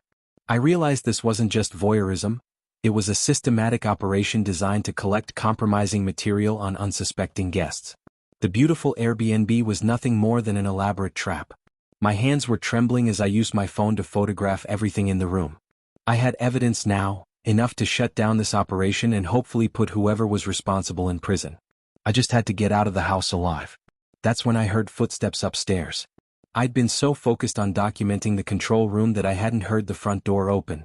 But now I could clearly hear someone moving around on the first floor, walking slowly through the rooms as if checking each one. I quickly closed the folder with my name on it and tried to leave the basement exactly as I'd found it. The footsteps above me were methodical, purposeful. Whoever it was knew the house intimately and was conducting some kind of systematic search. I crept up the basement stairs, my phone clutched in my hand with 911 already dialed, finger hovering over the call button. Through the crack under the door, I could see lights being turned on and off in sequence.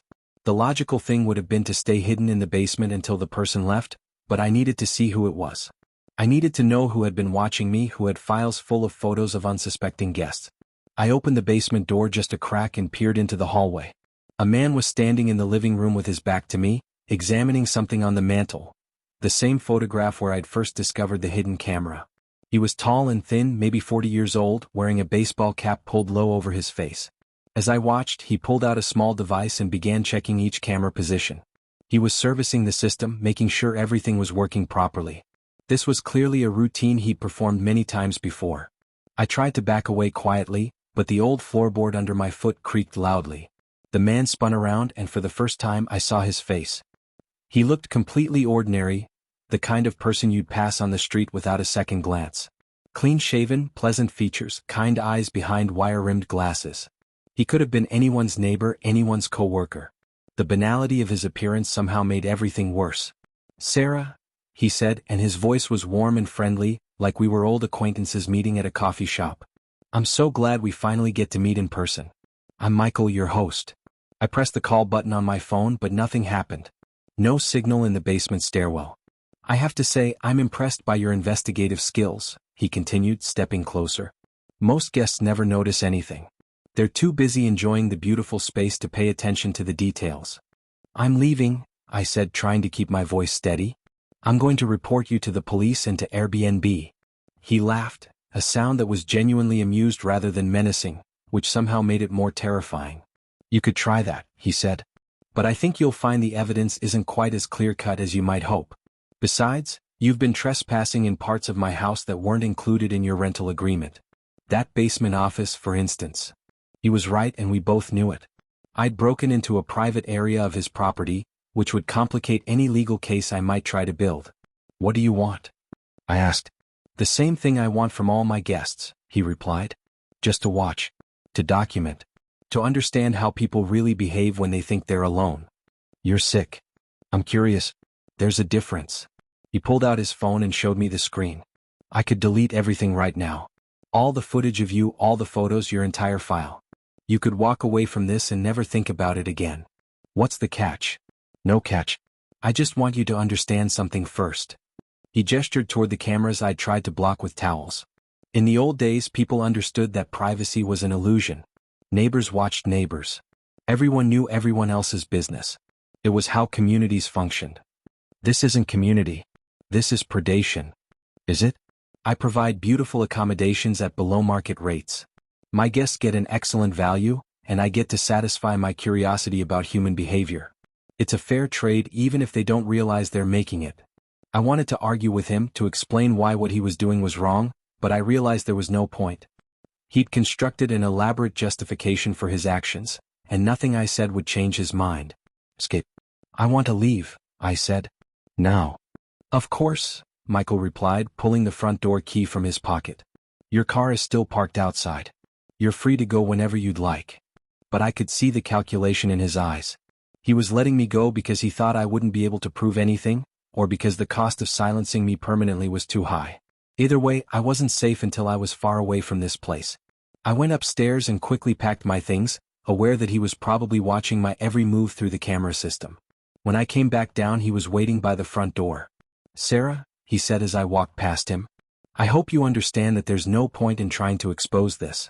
The house will be sold within a month, the equipment removed, and everything will disappear. I'll set up somewhere else, and this will all just be a strange story that no one will believe." He was probably right.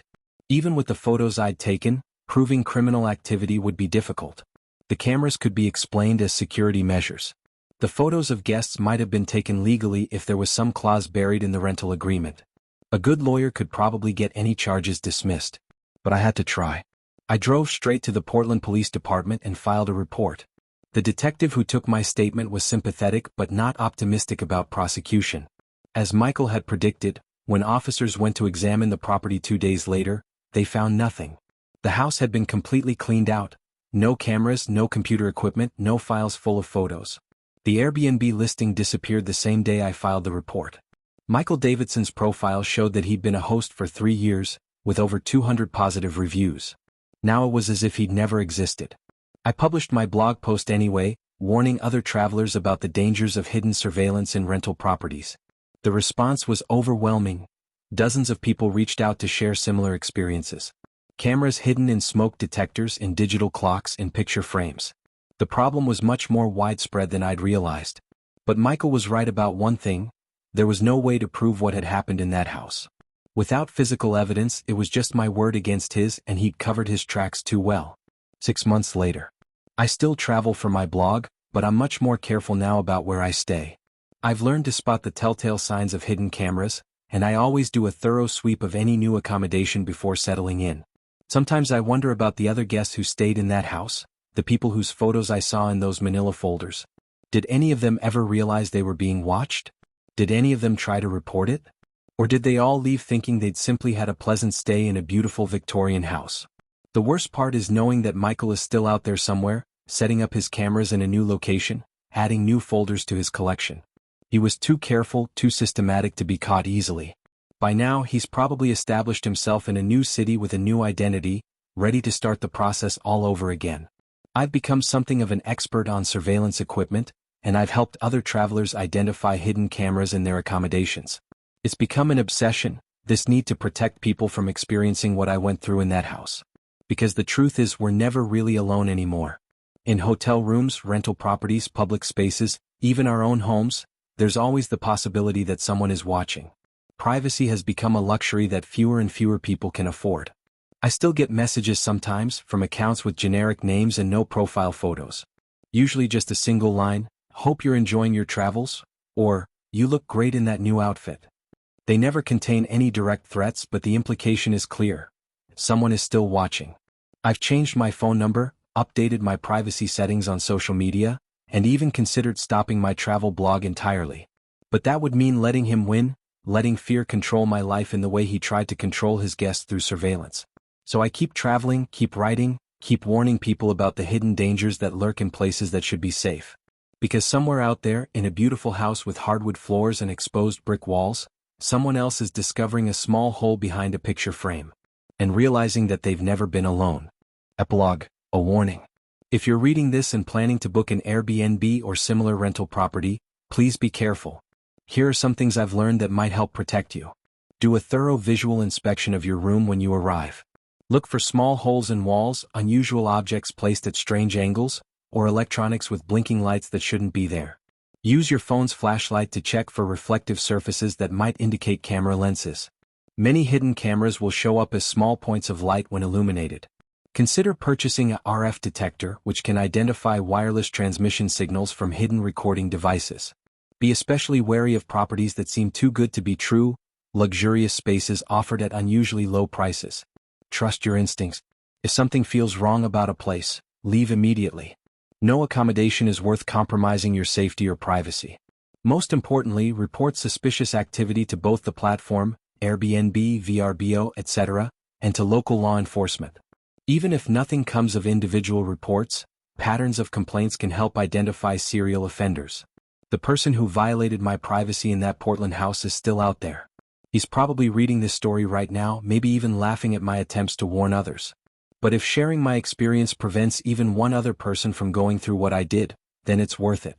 Just remember, when you're staying in someone else's space, you might not be as alone as you think.